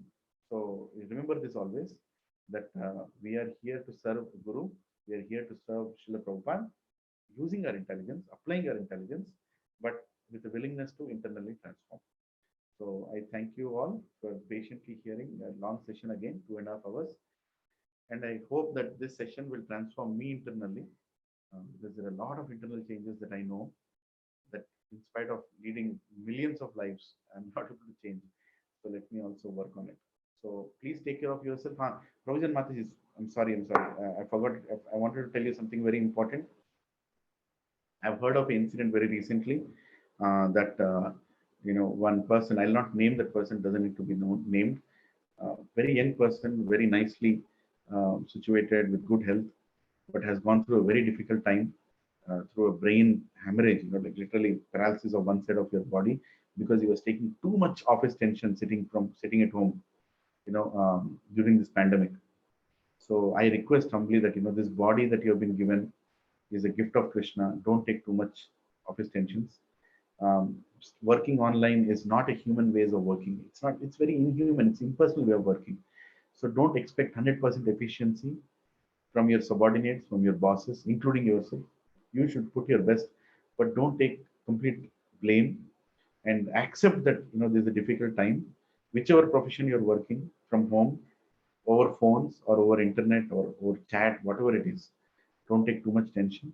This body is given to become Krishna conscious. So let's not forget that goal and not misuse this body by taking too much tension and damaging our organs, and finally realizing that we have used the body for a wrong purpose. So don't take too much stress at work. Do what the best you can do. And if needed, explain your boss, this is the best you can do. Because in this testing times, your health is very important. And the most important damage you can do to your body is by taking too much stress. Stress is the biggest killer. If you're completely in a stressful situation, Corona will definitely kill you. If you're relaxed, if you're in a very stable mind and with a good immune power, right? Humble request, please take care of yourself. And let's connect again next week. In the meantime, please chant your rounds faithfully. Come to 16 rounds. If you're not yet come, this is the best time. This is the only time. We have a chance now. Minimum 16. And please read Bhagavad Gita and associate devotees, talk to devotees every day. At least talk to one devotee for 5 minutes and stay in association. Hare Krishna. Thank you very much. Vancha kalpatarupascha kripa sindhobhya patitanam pavanebhyo vaishnavebhyo namo. Ananta koti vaishnavendra ki jai. Jai Om Vishnupad Brahma Supradikacharya Shtottara, His Divine Grace A.C. Bhaktivedanta Swami Srila Prabhupada ki jai. Jai Om Vishnupad Brahma Supradikacharya Shtottara, His Divine Grace Bhakti Siddhanta Saraswati Thakur Goswami Srila Prabhupada ki jai. Namacharya Shri Haridas Thakur ki jai. Ananta Koti Vaishnava Vrinda ki jai. प्रेम से बोलो जय श्री कृष्ण चैतन्य प्रभु नित्यानंद श्री अद्वैत गदाधर शिवसादि गौर भक्त वृंद की जय। ओम श्री श्री राधा कृष्ण गोप गोपीनाथ राधा कुंड श्याम कुंड गिरि गोवर्धन की जय। श्री नवद्वीप मायापुर धाम की जय। पुरुषोत्तम क्षेत्र जगन्नाथपुर धाम की जय। पुण्य क्षेत्र वृंदावन धाम की जय। गंगे माई की जय, यमुने माई की जय, भक्ति देव की जय, कलिग पावन तुलसी महारानी की जय, हरिनाम संकीर्तन की जय, ट्रांसलेंडल डिस्ट्रीब्यूशन की जय, ट्रांसलेंडल प्रसादम डिस्ट्रीब्यूशन की जय। निताय गौर हरि प्रेमानंदे हरि हरि बोल। All glories to the assembled devotees, Hare Krishna. All glories to the assembled devotees, Hare Krishna. All glories to the assembled devotees, Hare Krishna. All glories to Shri Guru and Shri Gauranga. Hare Krishna, Krishna Krishna, Hare Hare, Hare Ram, Ram Ram. Hare. Your servant, Lilananda Das, thank you. Thank you so much, Prabhuji. Thank you so much. Today class was very instructive, and Prabhuji, and the last instruction which you gave is very helpful to all our families, Prabhuji. Thank you so much for caring for all of us. Thank you, thank you. Thank you very much, Prabhuji and Mataji. I'm sorry if I couldn't answer or saw your chat messages. I will try to answer them maybe in next session. Hare Krishna. Dhanavad pranam.